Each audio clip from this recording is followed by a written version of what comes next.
కాక మృతుల్లో నుండి ఆయన లేపిన లాజరును కూడా చూడవచ్చిరి. అతనిని బట్టి యూదులు అనేకులు తమ వారిని విడిచి యేసునందు విశ్వాసం ఉంచిరి కనుక ప్రధాన యాజకులు లాజరును కూడా చంపన ఆలోచన చేసిరి. Shall we read our theme verse? మన ముఖ్యాంశాన్ని చదువుకుంటాం. ನಮ್ಮ ಮುಖ್ಯ ಭಾಗವನ್ನು ಸಹ ಓದಿಕೊಳ್ಳೋಣ. Colossians chapter 4. కొలస్సీలకు 4వ అధ్యాయము. కొలస్సీల పత్రిಕೆ 3ನೇ అధ్యాయ. Colossians chapter 3. కొలస్సీలకు 3వ అధ్యాయము. కొలస్సీల పత్రిಕೆ 3ನೇ అధ్యాయ. And verse 4 altogether. 4వ వచనము అందరం కలిసి. 4ನೇ ವಚನ ಎಲ್ಲರೂ ಸೇರಿ ಓದಿಕೊಳ್ಳೋಣ. When Christ, మనకు who is our జీవమైన life, క్రీస్తు ప్రత్యక్షమైనప్పుడు మీరును ఆయనతో కూడా మహిమయందు ప్రత్యక్షపరచబడుదురు. shall we pray? ప్రార్థన చేసుకుంటాం. ಪ್ರಾರ್ಥನೆ ಮಾಡಿಕೊಳ್ಳೋಣ. Loving Heavenly Father, ప్రేమగల మా ప్రియ పరలోకపు తండ్రి, man called Lazarus. మనం చదివినటువంటి 11వ అధ్యాయము 12వ అధ్యాయములో లాజరు అను ఒక వ్యక్తిని గురించి చదువుతున్నాం. ನಾವು ಓದಿದಂತ 11ನೇ ಅಧ್ಯಾಯ 12ನೇ ಅಧ್ಯಾಯದಲ್ಲಿ లాజర్ ಅಂತ ಒಬ್ಬ ವ್ಯಕ್ತಿಯನ್ನು ಕುರಿತು ನಾವು ಓದ್ತಾ ಇದ್ದೇವೆ. This evening we want to go look at his life. ఈ యొక్క సాయంత్రకాల సమయంలో లాజరు యొక్క జీవితాన్ని చూడాలని ఆశిస్తుంటున్నాం. ఈ సాయంకాల సమయದಲ್ಲಿ లాజర్ನ ಜೀವಿತ ನೋಡಬೇಕೆಂಬುದಾಗಿ ನಾವು ಆಲೋಚಿಸ್ತಾ ಇದ್ದೇವೆ. Because in the beginning he did not have the life of Christ. ఎందుకనగా ఆరంభంలో లాజరు క్రీస్తు యొక్క జీవాన్ని తనలో కలిగి లేడు. ಆರಂಭದಲ್ಲಿ ಕ್ರಿಸ್ತನ ಜೀವ ತನ್ನಲ್ಲಿ ಇಲ್ಲದವನಾಗಿ ಕಂಡು ಬರ್ತಾ Later ಇದ್ದಾನೆ. on we find how he had this life of Christ. తరువాత ఏ రీతిగా మరి క్రీస్తు యొక్క జీవమును తన జీవితంలో కలిగి ఉన్నాడో ఆ విషయాన్ని చూస్తాం. ಆಮೇಲೆ ತನ್ನ ಜೀವಿತದಲ್ಲಿ ಕ್ರಿಸ್ತನ ಜೀವಿತ ಯಾವ ರೀತಿಯಲ್ಲಿ ತಾನು ಉಳ್ಳವನಾಗಿದ್ದಾನೆ ಎಂಬುದಾಗಿ ಸಹ ನಾವು ನೋಡ್ಲಿಕ್ಕಿದ್ದೇವೆ. Then we read about what happened to this man. ఆ తర్వాత ఈ మనుషునికి ఏమి సంభవించింది అనే విషయాన్ని చదువుతాం. ಇದಾದ ಮೇಲೆ ಈ ಮನುಷ್ಯನಿಗೆ ಏನು ಸಂಭವಿಸಿತು ಅನಂತ ವಿಷಯವನ್ನು ಸಹ ನಾವು ಓದಲಿಕ್ಕಿದ್ದೇವೆ.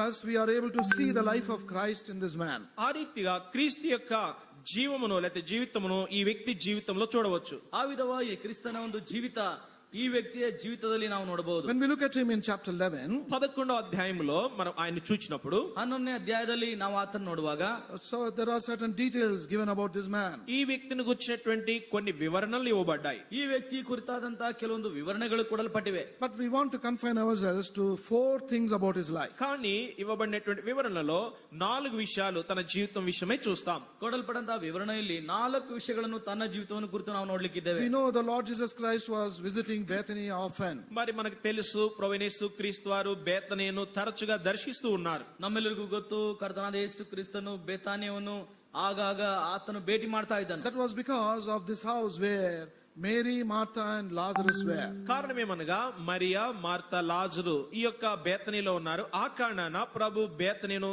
అదే పనిగా దర్శిస్తున్నాడు. ಈ మరియా ಮಾರ್ತಳು ಲಾಜರ್ನು ಈ ಬೇತಾನಿಯದಲ್ಲಿದ್ದರಿಂದ ಆ ಕುಟುಂಬದ ಮೇರೆಗೆ ಆತನ ಪ್ರೀತಿಯಿಂದ ಅಲ್ಲಿ ಭೇಟಿ ಮಾಡ್ತಾ We ಇದ್ದಾನೆ. find about the Lord's entry into this house in Luke's Gospel chapter 10. లూకా సువార్త 10వ అధ్యాయంలో ప్రభువైన యేసు క్రీస్తు వారు ఈ గృహంలోనికి ప్రవేశించడం చూస్తాం. ಲೂಕನ ಬರೆಸುವಾರ್ತೆ 10ನೇ ಅಧ್ಯಾಯದಲ್ಲಿ ಯೇಸು ಸ್ವಾಮಿ ಈ ಮನೆಗೆ ಪ್ರವೇಶಿಸಿದನ್ನು ನಾವು ನೋಡ್ತಾ ಇದ್ದೇವೆ. And see what this house is doing to the Lord Jesus. ఈ యొక్క ఇంటి వారు ప్రభువైన యేసు క్రీస్తు వారికి ఏం చేస్తున్నారు అనే విషయాన్ని ఇక్కడ చూడవచ్చు. ಈ ಮನೆಯವರು ಕರ್ತನಾದ ಯೇಸು ಕ್ರಿಸ್ತನಿಗೋಸ್ಕರ ಏನು ಮಾಡ್ತಾ ಇದ್ದಾರೆ ಎಂಬುದಾಗಿ ಸಹ ನಾವು ನೋಡಬಹುದು. Shall we read from verse 38 till the end of the chapter responsively? మరి లూకా సువార్త 10వ అధ్యాయము 38 నుంచి చివరి వరకు మనము మార్చి చదువుకుంటాం. ಲೂಕನ ಬರೆಸುವಾರ್ತೆ 10ನೇ ಅಧ್ಯಾಯ 38ರಿಂದ 42 ವರೆಗೂ ನಾವು ಉತ್ತರ ಪ್ರತ್ಯುತ್ತರವಾಗಿ ಓದಿಕೊಳ್ಳೋಣ.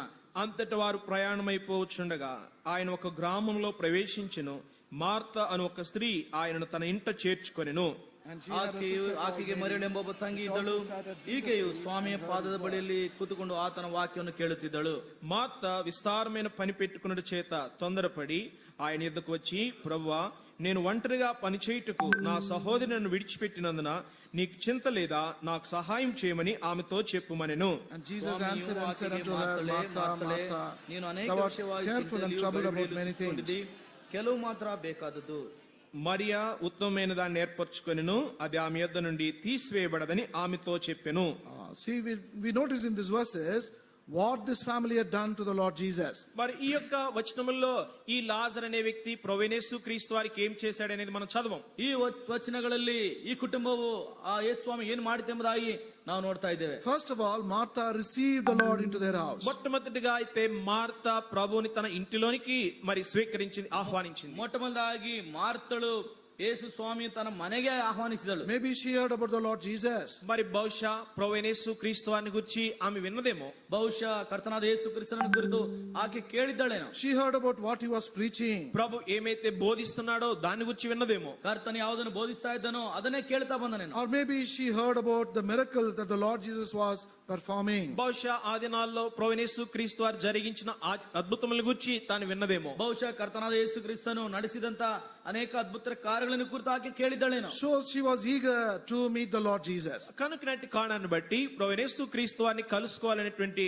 ఆశతో తాను ఎదురు చూస్తుంది. ಆ ಕಾರಣದಿಂದಲೇ ಕರ್ತನಾದ ಯೇಸು ಕ್ರಿಸ್ತನನ್ನು ಎದುರುಗೊಳ್ಳಬೇಕೆಂಬ ಆಶೆಯಿಂದ ಆಕೆ ಎದುರು ನೋಡ್ತಾ ಇದ್ದಾಳೆ. Why do I say that? ఎందుకు నేను అలా చెప్తున్నానంటే ಯಾಕೆ ಆ ಮಾತನ್ನು ಹೇಳ್ತಾ ಇದ್ದೇನೆ? There is a proof of that here. ఎందుకనగా దానికి రుజువు ఇక్కడ మనం చూస్తున్నాం. ಯಾಕೆಂದ್ರೆ ಅದಕ್ಕೆ ರುಜುವಾತು ಇಲ್ಲಿ ನಾವು ನೋಡ್ತಾ ಇದ್ದೇವೆ. As soon as the Lord was received in that house, మరి ఎప్పుడైతే ప్రభువైన యేసు క్రీస్తు వారిని ఆ ఇంట చేర్చుకుందో, ಯಾವಾಗ ಯೇಸು ಸ್ವಾಮಿ ಆ ಮನೆಗೆ ಬಂದನೋ immediately she set on to work and prepare a very delicious food for the Lord. మరి వెంటనే ప్రభు కొరకే రుచికరమైనటువంటి భోజనమును సిద్ధపరచడానికి తాను ప్రారంభించింది. ಏತೆಗೆ ಸ್ವಾಮಿ ತನ್ನ ಮನೆಯಲ್ಲಿ ಇಳಿಸಿಕೊಂಡು ತನಗೋಸ್ಕರ ರುಚಿಕರವಾದ ಅಡಿಗೆ ಮಾಡ್ಲಿಕ್ಕೆ ಆಕೆ ಆಲೋಚನೆ So ಮಾಡಿದಳು. that shows she had a longing toward the Lord Jesus. కనుక ఇదేం తెలియచేస్తుంది చూపిస్తుందంటే ప్రభు కొరకైన వాంఛ తాను కలిగి ఉన్నదని. ಇದೇನ್ ತೋರಿಸ್ತಂದ್ರೆ ಕರ್ತನಾದ ಯೇಸು ಕ್ರಿಸ್ತನ ಮೇಲಿರುವಂತ ಆಶೆ ಆಕಾಂಕ್ಷೆಯನ್ನು ತೋರಿಸ್ತದೆ. The Lord knew that. ప్రభువుకి ఆ విషయం తెలుసు. ಈ ವಿಷಯ ಕರ್ತನಿಗೆ ಗೊತ್ತಿತ್ತು. Remember, the Lord knows everything about us. జ్ఞాపకం ఉంచుకోండి, ప్రభు మనల గురించి సమస్తము ఎరుగును. ಜ್ಞಾಪಕದಲ್ಲಿಟ್ಕೊಳ್ರಿ, ಕರ್ತನು ನಮ್ಮ ವಿಷಯದಲ್ಲಿ ಸಮಸ್ತವನ್ನು ಬಲ್ಲಾತನಾಗಿದ್ದಾನೆ. And nothing can be hidden from the Lord. ఏది కూడా ప్రభు కన్నులకు మరుగై ఉండదు. ಯಾವುದು ಕರ್ತನ ಕಣ್ಣಿಗೆ ಮರೆಯಾಗಿರಲಾರದು. Everything is naked and open before the Lord. ప్రభు యొక్క కన్నులకు సమస్తము కూడా తేటగా బట్టబయలుగా కనబడుతుంది. ಕರ್ತನ ಕಣ್ಣುಗಳಿಗೆ ನಮ್ಮ ಎಲ್ಲಾ ವಿಷಯವು ಎಷ್ಟೋ ಬಟ್ಟ ಬಯಲಾಗಿ ಕಾಣ್ತಾ ಇದೆ. Where you are and what you are doing far away from your home, nobody may look, nobody may behold, but the Lord knows and looks at you. నువ్వెక్కడున్నావో, నువ్వేం చేస్తున్నావో, ఒకవేళ నీ ఇంటి వారికి దూరంలో ఉన్నప్పటికీ ఎవరికి తెలియకపోవచ్చు, కానీ ప్రభు నిన్ను చూస్తున్నాడు. ప్రభువుకి నిన్ను గురించి సమస్తము తెలుసు. ನೀನ್ ಎಲ್ಲಿದ್ಯೋ, ಎಷ್ಟು ದೂರದಲ್ಲಿದ್ಯೋ, ಏನ್ ಮಾಡ್ತಿದ್ಯೋ, ನಿನ್ನ ಮನೆಯವರಿಗೆ ಒಂದು ವೇಳೆ ಗೊತ್ತಿಲ್ಲದೆ ಇರ್ಬೋದು, ಆದ್ರೆ ದೇವರ ಸಮಸ್ತವನ್ನು ಆತನು ನೋಡುವಾತನಾಗಿದ್ದಾನೆ, ಬಲ್ಲವನಾಗಿದ್ದಾನೆ. Man may not know that. మనుషునికి ఆ విషయం తెలియకపోవచ్చు. ಒಂದು ವೇಳೆ ಮನುಷ್ಯನಿಗೆ ಈ ವಿಷಯ ತಿಳಿದಿರ್ಬೋದು. Your parents may not know what you are and where you are. నువ్వెక్కడున్నావో, నీవేమై ఉన్నావో, ఒకవేళ నీ తల్లిదండ్రులకు తెలియకపోవచ్చు. ಒಂದು ವೇಳೆ ನೀನ್ ಎಲ್ಲಿದ್ಯಾ, ಏನ್ ಮಾಡ್ತಿದ್ಯಾ ಅನ್ನೋಂಥದ್ದು ನಿನ್ನ ತಂದೆ ತಾಯಿಗಳೇ ಗೊತ್ತಿಲ್ಲದೆ ಇರ್ಬೋದು. But the Lord knows. కానీ ప్రభువుకు తెలుసు. ಆದ್ರೆ ಕರ್ತನು ಬಲ್ಲವನಾಗಿದ್ದಾನೆ. See in John's Gospel, చూడండి యోహాను సువార్త ಬನ್ನಿರಿ ಯೋಹಾನ ಬರೆಸುವಾರ್ತೆ in chapter 1, 1వ అధ్యాయము ಮೊದಲನೇ ಅಧ್ಯಾಯ. we read about Philip and Nathaniel. ఫిలిప్పు నతానీయేలు గురించి ఇక్కడ మనం చదువుతాం. ಇಲ್ಲಿ ಫಿಲಿಪ್ಪನು ನಾತಾನೇಲನ ಕುರಿತು ನಾವು ಓದ್ತೇವೆ. And we see how Philip brought Nathaniel to the Lord Jesus. మరి ఫిలిప్పు నతానీయేలుని ఎలా ప్రభు ఎదుగు తీసుకొని వచ్చాడో ఈ విషయాన్ని చూస్తాం. ಫಿಲಿಪ್ಪನ ಯಾವ ರೀತಿಯಲ್ಲಿ ಕರ್ತನ ಬಳಿಗೆ ತೆಗೆದುಕೊಂಡು ಬಂದನೆಂಬುದಾಗಿ ಆ ವಿಷಯ ನಾವು ನೋಡ್ತೇವೆ. And when the Lord Jesus saw Nathaniel being brought by Philip, మరి ఫిలిప్పు నతానీయేలు ప్రభు ఎదుగు తీసుకొచ్చినప్పుడు, నతానీయేలు ప్రభు చూచినప్పుడు, ಫಿಲಿಪ್ಪನು ನಾತಾನೇಲನ ತೆಗೆದುಕೊಂಡು ಬರುವಾಗ ನಾತಾನೇಲನು ಯೇಸು ಸ್ವಾಮಿ ಕಂಡು, see what he says in verse 47. 47వ వచనంలో ప్రభు ఏం చెప్తున్నాడో చూడండి. 47ನೇ ವಚನದಲ್ಲಿ ಕರ್ತನ ಏನ್ ಹೇಳ್ತಾ ಇದ್ದಾನೆ ನೋಡ್ರಿ. Behold an Israelite indeed, in whom is no guile. ఇదిగో ఇతడు నిజముగా ఇశ్రాయేలీయుడు, ఇతని యందు ఏ కపటమును లేదని అతని గూర్చి చెప్పెను. ಇಗೋ ಇವನು ನಿಜವಾದ ಇಸ್ರಾಯೇಲನು, ಇವನಲ್ಲಿ ಕಪಟವಿಲ್ಲ ಎಂಬುದಾಗಿ ಹೇಳಿದನು. Nathaniel never came to the Lord Jesus. నతానీయేలు ప్రభు యొద్దకు రాలేదు. ನಾತಾನಿಯೇಲನು ಕರ್ತನ ಬಳಿಗೆ ಬರಲಿಲ್ಲ. He never met or knew Jesus. అంతకు మునుపు ఎప్పుడు కూడా ప్రభువును కలవలేదు. ಅದಕ್ಕಿಂತ ಮೊದಲೇ ಯೇಸು ಸ್ವಾಮಿನ ಕುರಿತು ತಾನು ತಿಳಿಲಿಲ್ಲ, ಆ ಯೇಸು ಸ್ವಾಮಿನ ಭೇಟಿ ಮಾಡಿರಲಿಲ್ಲ. And the Lord also did not meet Nathaniel. అంతకు మునుపు ఎప్పుడు కూడా ప్రభువు కూడా నతానీయేలును కలవలేదు. ಅದಕ್ಕಿಂತ ಮೊದಲು ಯೇಸು ಸ್ವಾಮಿ ಸಹ ನಾತಾನಿಯೇಲನ ಭೇಟಿ ಮಾಡಿರಲಿಲ್ಲ. But when Nathaniel came to him, ఎప్పుడైతే నతానీయేలు ప్రభు యొద్దకు వచ్చాడో, ಯಾವಾಗ ನಾತಾನಿಯೇಲನು ಕರ್ತನ ಬಳಿಗೆ ಬಂದನೋ, straight away he says, this is the man in whom there is no guile. ప్రభు నేరుగా ఆ వ్యక్తిని నతానీయేలు గురించి చెప్తున్నాడు. ఇదిగో ఇతడు ఇశ్రాయేలీయుడు, ఇతనిందు ఏ కపటమును లేదు. ಆ ವ್ಯಕ್ತಿ ನೋಡಿ ಸ್ವಾಮಿ ನೇರವಾಗಿ ಹೇಳ್ತಾ ಇದ್ದಾನೆ, ಈತನಲ್ಲಿ ಕಪಟವಿಲ್ಲ. Straight away the Lord was able to look at his heart, look into his heart. మరి ప్రభు ఆ యొక్క హృదయాన్ని చూచి, నేరుగా చూసి ఈ మాటలు చెప్తున్నాడు. ನೇರವಾಗಿ ಆತನ ನೋಡಿ ಈ ಮಾತನ್ನ ಸ್ವಾಮಿ ಹೇಳ್ತಾ ಇದ್ದಾನೆ. Nobody need tell or testify about Nathaniel to the Lord Jesus. నతానీయేలును గురించి ఎవరు కూడా ప్రభువుకి సాక్ష్యం ఇవ్వాల్సిన పని లేదు, చెప్పవలసిన ఆవశ్యకత లేదు. ನಾತಾನಿಯೇಲನ ಕುರಿತು ಯಾರು ಸಹ ఏ స్వామికి సాక్షి కొడంత ఆవశ్యకత ఇರಲಿಲ್ಲ. Straight away is declaring these things about Nathaniel. ప్రభువే స్వయముగా నేరుగా నతానియేలు గురించి ఈ మాటలు పలుకుతుంటున్నాడు. ನೇರವಾಗಿ ಕರ್ತನ ತಾನೇ ನತಾನಿಯೇಲ ಕುರಿತು ಮಾತುಗಳನ್ನು ಆಡ್ತಾ ಇದ್ದಾನೆ. And when Nathaniel heard that, ఎప్పుడైతే ఈ మాటలు ప్రభు పలుకుట నతానియేలు విన్నాడో, ಯಾವಾಗ ಕರ್ತನಾಡುವಂತ ಈ ಮಾತನ್ನು ನತಾನಿಯೇಲನು ಕಂಡನು, in verse 48 he is asking the Lord, వెంటనే ప్రభుని ఇలాగ అడుగుతుంటున్నాడు. ಆ ಕಾರಣದಿಂದಲೇ ತಕ್ಷಣ ಕರ್ತನ ರೀತಿಯಾಗಿ ಕೇಳ್ತಾ from ಇದ್ದಾನೆ, whence do you know me or have you seen me? నన్ను నీవు ఎలాగూ ఎరుగుదువు? ನೀನು ಯಾವ ರೀತಿಯಲ್ಲಿ ನನ್ನನ್ನು ಬಲ್ಲೆ? The Lord is answering that question of Nathaniel. Nathanael వేసిన ప్రశ్నకి ప్రభు ఇక్కడ జవాబిస్తున్నాడు. ಕರ್ತನು ನತಾನಿಯೇಲಿ ಹಾಕಿದಂತ ಪ್ರಶ್ನೆಗೆ ಉತ್ತರ ಕೊಡ್ತಾ ಇದ್ದಾನೆ. Shall we all read verse 48 together? దయచేసి యోహాను సువార్త 1:48 అందరం కలిసి చదువుకుంటాం. ಯೋಹಾನ ಸುವಾರ್ತೆ 1:48 ಎಲ್ಲರೂ ಸೇರಿ ಓದಿಕೊಳ್ಳೋಣ. Nathaniel నన్ను నీవు saith unto him, ఎలాగూ ఎరుగుదువని నతానియేలు ఆయనను అడుగగా, ಯೇಸುವನ್ನು Jesus ಕೇಳಿದನು, answered and ఫిలిప్పు said నిన్ను unto him, పిలువకమునుపే నీవు అంజూరపు చెట్టు కింద ನೀನು ఉన్నప్పుడే ಆ ಅಂಜೂರದ రుచి ಮರದ చెక్కుదని ಕೆಳಗೆ ಇದ್ದಾಗ అతడు ನೀನು ನೋಡಿದನು చెప్పెను. ಎಂದು ಅಂದನು. See the answer of the Lord Jesus. ప్రభు యేసు క్రీస్తు వారు ఇచ్చిన జవాబు చూడండి. ಕರ್ತನಾದ ಯೇಸು ಕ್ರಿಸ್ತನು ಕೊಟ್ಟಂತ ಉತ್ತರವು ನೋಡ್ರಿ. Before Nathaniel called you, Nathanael నిన్ను పిలువక మునిపే, ನತಾನಿಯೇಲನು ನಿನ್ನನ್ನು ಕರೆಯೋಕ್ಕಿಂತ ಮುಂಚಿತವಾಗಿ, even when we were under the fig tree, నీవు ఆ యొక్క అంజూరపు చెట్టు కింద ఉన్నప్పుడే. ನೀನು ಅಂಜೂರದ ಮರದ ಕೆಳಗಡೆ ಇದ್ದಾಗಲೇ. where did this happen? ఎక్కడి జరిగింది? ಇದು ಎಲ್ಲಿ ಉಂಟಾಯ್ತು? Not in the near abouts of the Lord Jesus, not nearby the Lord Jesus. ఇదంతా జరిగింది ప్రభు యేసు క్రీస్తు వారికి సమీపంలో కాదు. ಇದೆಲ್ಲವೂ ನಡೆದದ್ದು ಕರ್ತನಾದ ಯೇಸು ಕ್ರಿಸ್ತನು ಸಮೀಪವಾಗಿರುವಾಗಲ್ಲ, It was far away from him. ప్రభు యేసుకి చాలా దూరంలో జరిగింది. ಕರ್ತನಾದ ಯೇಸು ಕ್ರಿಸ್ತನಿಗೆ ದೂರದಲ್ಲಿ But ನಡೆಯಿತು. still the Lord is able to behold. అయినప్పటికీ కూడా ఎక్కడో ఉన్న నతానియేలుని ప్రభు చూడగలుగుతున్నాడు. ಆದ್ರೂ ಸಹ ಎಲ್ಲೋ ಇದ್ದ ನತಾನಿಯೇಲನನ್ನು ಯೇಸು ಸ್ವಾಮಿ ಆತನು ನೋಡ್ತಾ ಬಂದನು. First of all, he was able to look into the heart of Nathaniel. మొట్టమొదటిగా నతానియేలు యొక్క హృదయాన్ని ప్రభు చూడగలిగాడు. ಮೊದಲನೇದಾಗಿ ನತಾನಿಯೇಲನ ಹೃದಯವನ್ನು ಸ್ವಾಮಿ ನೋಡಲಿಕ್ಕಾಯ್ತು. Secondly, the Lord is able to look at Nathaniel where he was. రెండవదిగా నతానియేలు తాను ఎక్కడ ఉన్నాడో ఆ విషయాన్ని చూడగలిగాడు. ಎರಡನೇದಾಗಿ ನತಾನಿಯೇಲನು ಎಲ್ಲಿದ್ದನೋ ಅದನ್ನು ಸಹ ಆತನು ತಿಳಿದವನಾಗಿದ್ದನು. This evening, the Lord is looking into your heart. ఈ యొక్క సాయంత్రకాల సమయంలో ప్రభు కూడా నీ హృదయాన్ని చూస్తున్నాడు. ಈ ಸಾಯಂಕಾಲ ಸಮಯದಲ್ಲಿ ಕರ್ತನು ಸಹ ನಿನ್ನ ಹೃದಯವನ್ನು ನೋಡ್ತಾ ಇದ್ದಾನೆ. Maybe physically you are sitting here, భౌతికంగా ఒకవేళ నువ్వు శారీరకంగా ఇక్కడ కూర్చుని ఉన్నావేమో, ಒಂದು ವೇಳೆ ಭೌತಿಕವಾಗಿ ಶಾರೀರಿಕವಾಗಿ ನೀನು ಕೂತಿದ್ದೀಯೇನೋ, in your mind and your heart, you are elsewhere. నీ యొక్క హృదయము నీ యొక్క మనసు ఇక్కడ కాకుండా మరి ఎక్కడో ఉంది. ಆದ್ರೆ ನಿನ್ನ ಮನಸ್ಸು ನಿನ್ನ ಹೃದಯ ಇಲ್ಲಿಲ್ಲದೆ ಬೇರೆಲ್ಲೋ ಇದೆ. Maybe your mind is with your friends, thinking about your friends. బహుశా నీ మనసు అంతా కూడా నీ ఫ్రెండ్స్ ఎలా ఉన్నారు ఏంటని దాని మీద ఉందేమో. ಬಹುಶಃ ನಿನ್ನ ಮನಸ್ಸೆಲ್ಲ ನನ್ನ ಸ್ನೇಹಿತರು ಯಾವ ರೀತಿ ಇದ್ದಾರೆ ಎಂಬುದಾಗಿ ಅವರ ಕಡೆ ಇದೇನೋ. Maybe you are thinking about your college or school. బహుశా నీవు నీ కాలేజీని గురించి నీ స్కూల్ గురించి ఆలోచిస్తున్నావేమో. ಬಹುಶಃ ನಿನ್ನ ಕಾಲೇಜು ಸ್ಕೂಲನ್ನು ಕುರಿತು ಆಲೋಚನೆ ಮಾಡ್ತಿದ್ದೀನೋ. Maybe you are thinking about some relative. లేకపోతే ఎవరో బంధువుల గురించి ఆలోచిస్తున్నావేమో. ಬಹುಶಃ ಯಾರಾದ್ರೂ ನಿನ್ನ ಬಂಧುಗಳನ್ನು ಕುರಿತು ಆಲೋಚನೆ ಮಾಡ್ತಿದ್ದೀನೋ. Whatever it is, the Lord is able to look into your mind and look into your heart. నువ్వేమి ఆలోచిస్తున్నప్పటికీ విషయం ఏమైనప్పటికీ నీ హృదయాన్ని నీ మనస్సును ప్రభు తేటగా చూడగలడు, ಏನೇ ఎరుగును. ಆಗಿದ್ದರೂ ಏನೇ ಆಲೋಚಿಸಿದ್ದರೂ ದೇವರು ನಿನ್ನ ಹೃದಯವನ್ನು ನಿನ್ನ ಮನಸ್ಸನ್ನು ಆತನು ಸ್ಪಷ್ಟವಾಗಿ ಅರಿತವನಾಗಿದ್ದಾನೆ. Nothing can be hidden from him. ఏది కూడా ప్రభు కన్నులకు మరుగైనది లేదు. ಯಾವುದು ಸಹ ಆತನ ಕಣ್ಣಿಗೆ ಮರೆಯಾದದಿಲ್ಲ. You cannot hide yourself from the Lord. ప్రభు కన్నుల నుండి ఏది కూడా నీవు మరుగు ಯಾವುದು ಸಹ చేయలేవు. ನೀನು ಮರೆ ಮಾಡಲಾರೆ. That is why David says in Psalm 139, కీర్తన 139లో దావీదు ఇలా చెప్తాడు, ಆ ಕಾರಣದಿಂದಲೇ ಕೀರ್ತನೆ 139ರಲ್ಲಿ ದಾವೀದನ ರೀತಿಯಾಗಿ ಹೇಳ್ತಾ ಇದ್ದಾನೆ, where shall I flee or go from thy presence? నేను నిన్ను విడిచి నీ సన్నిధిని నేను ఎక్కడికి వెళ్ళుదును? ನಾನು ನಿನ್ನನ್ನು ಬಿಟ್ಟು ಎಲ್ಲಿಗೆ ಹೋಗಲಿ? If I go into heaven, you are there. నేను పరలోకంలోకి వెళితే ఆకాశంలోకి ఎక్కితే నువ్వు అక్కడ ఉన్నావు. ನಾನು ಆಕಾಶಕ್ಕೆ ಏರಿ ಹೋದ್ರು ನೀನು ಅಲ್ಲಿದ್ದಿ. If I go into the depths also, the Lord is there. నేను మరి సముద్రపు అగాధంలోనికి వెళ్ళిన నువ్వు అక్కడ ఉన్నావు. ನಾನು ಪಾತಾಳದೊಳಗೆ ಹೋದ್ರು ನೀನು ಸಹ ಅಲ್ಲಿದ್ದಿ. You cannot escape from the eyes of the Lord. అంటే ప్రభు యొక్క కన్నుల నుండి నీవు తప్పించుకోలేవు. ಕರ್ತನ ಕಣ್ಣಿನಿಂದ ನೀನು ತಪ್ಪಿಸಿಕೊಳ್ಳಲಾರೆ. You can hide everything, what in your heart is, but not from the Lord. నీవు ఏదైనా నీ హృదయంలో ఉన్నది మనుషులకు దాయగలవు, కానీ ప్రభువు నుండి ఏది కూడా దాయలేవు. ಈ ರೀತಿಯಾಗಿ ನಿನಗೆ ಮನುಷ್ಯರಿಗೆ ನೀನು ಮುಚ್ಚಿಡಬಹುದು, ಆದ್ರೆ ಕರ್ತನಿಗೆ ಮರೆಯಾದದ್ದು ನಿನ್ನ ಹೃದಯದಲ್ಲಿ ಬೇರೆ ಯಾವುದೂ ಇಲ್ಲ. Shall we turn to John's Gospel chapter 2 now? రండి యోహాను సువార్త 2వ అధ్యాయం తెరుద్దాం. ಯೋಹಾನ ಬರೆಸುವಾರ್ತೆ 2ನೇ ಅಧ್ಯಾಯಕ್ಕೆ ನಾವು ಬರೋಣ. And shall we read the last 2 verses in this chapter? ఈ యొక్క 2వ అధ్యాయంలో చివరి 2 వచనాలు చదువుకుంటాం. ಈ ಅಧ್ಯಾಯದಲ್ಲಿ ಒಂದು ಕೊನೆ 2 ವಚನ ನಾವು ಓದಿಕೊಳ್ಳೋಣ. John chapter 2 verses 24 and 25. యోహాను సువార్త 2వ అధ్యాయము 24, 25 వచనములు. ಯೋಹಾನ ಬರೆಸುವಾರ್ತೆ 2ನೇ ಅಧ್ಯಾಯ 24, 25 ವಚನಗಳು. But Jesus అయితే did not commit himself అందరినీ ఎరిగినవాడు గనుక because he knew ఆయన all తన men, వారి వశం and చేసుకొనలేదు. needed not that ఆయన any should మనుషుల testify అంతరంగం of him. ఎరిగినవాడు ಯಾವನು కనుక ఎవడునూ what was మనుషులను గురించి in man. అతనికి ಸಾಕ್ಷಿ సాక్ష్యం ಕೊಡಬೇಕಾದ ఇయ్యనక్కరలేదు. ಅವಶ್ಯವಿರಲಿಲ್ಲ. See what we read here? ఇక్కడ మనం ఏం చదువుకున్నాం? ಇಲ್ಲಿ ನಾವೇನು ಓದ್ತಾ ಇದ್ದೇವೆ? In verse 24 we read, Jesus knew all men. మరి 24వ వచనము, ఆయన మనుషుని ఆంతర్యమును ఎరిగినవాడు. యేసు ಎಲ್ಲರನ್ನು ಬಲ್ಲವನಾಗಿದ್ದನು. క్షమించండి, యేసు అందరినీ ఎరిగినవాడు.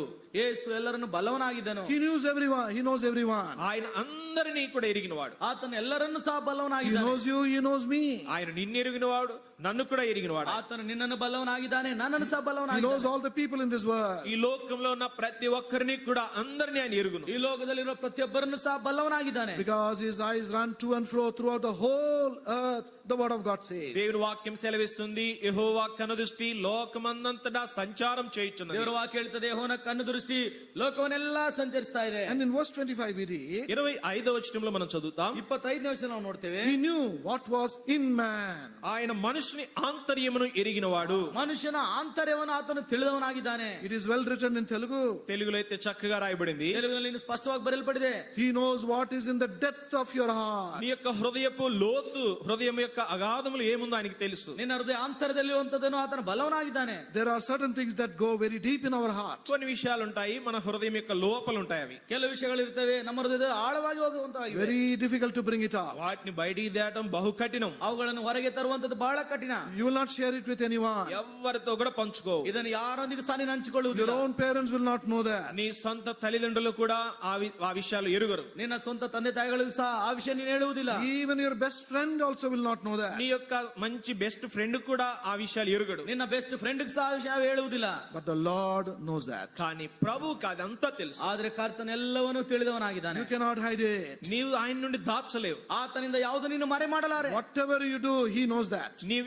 ఏమి చేసినప్పటికీ ఆయనకి తెలుసు. ನೀನೇನು ಮಾಡಿದರೂ ಆತನೆಲ್ಲವನ್ನು ಬಲ್ಲವನಾಗಿದ್ದಾನೆ. So perhaps Martha had a desire and the Lord knew that. మరి మార్త యొక్క ఆశ ఆ రీతిగానే ఏదైతే ప్రభువుని చూడాలని కలిగిందో అది ప్రభువుకు తెలుసు. ಈ ರೀತಿಯಾಗಿ ಮಾರ್ತಳ ಆಶೆ ಏನಾಗಿತ್ತೋ ಅದು ಯೇಸು ಸ್ವಾಮಿ ಬಲ್ಲವನಾಗಿದ್ದನು. Similarly, in Luke's Gospel, chapter 19, అదే రీతిగా లూకా సువార్త 19వ అధ్యాయం ಅದೇ ವಿಧವಾಗಿ ಲೂಕನ ಬರೆಸುವಾರ್ತೆ 19ನೇ we read ಬರೆದ about Zacchaeus. అక్కడ జక్కయ్య అనే వ్యక్తిని గురించి చూస్తాం. ಅಲ್ಲಿ ಜಕ್ಕನ್ ಎಂಬ ವ್ಯಕ್ತಿಯನ್ನು ಕುರಿತು ನಾವು ನೋಡ್ತಾ And ಇದ್ದೇವೆ. he had a great desire. తనకు కూడా గొప్ప వాంఛ ఉంది. ತನಗೆ ಸಹ ದೊಡ್ಡ ಆಶೆ ಇತ್ತು. What is that desire? ఏంటి ఆ యొక్క ఆశ?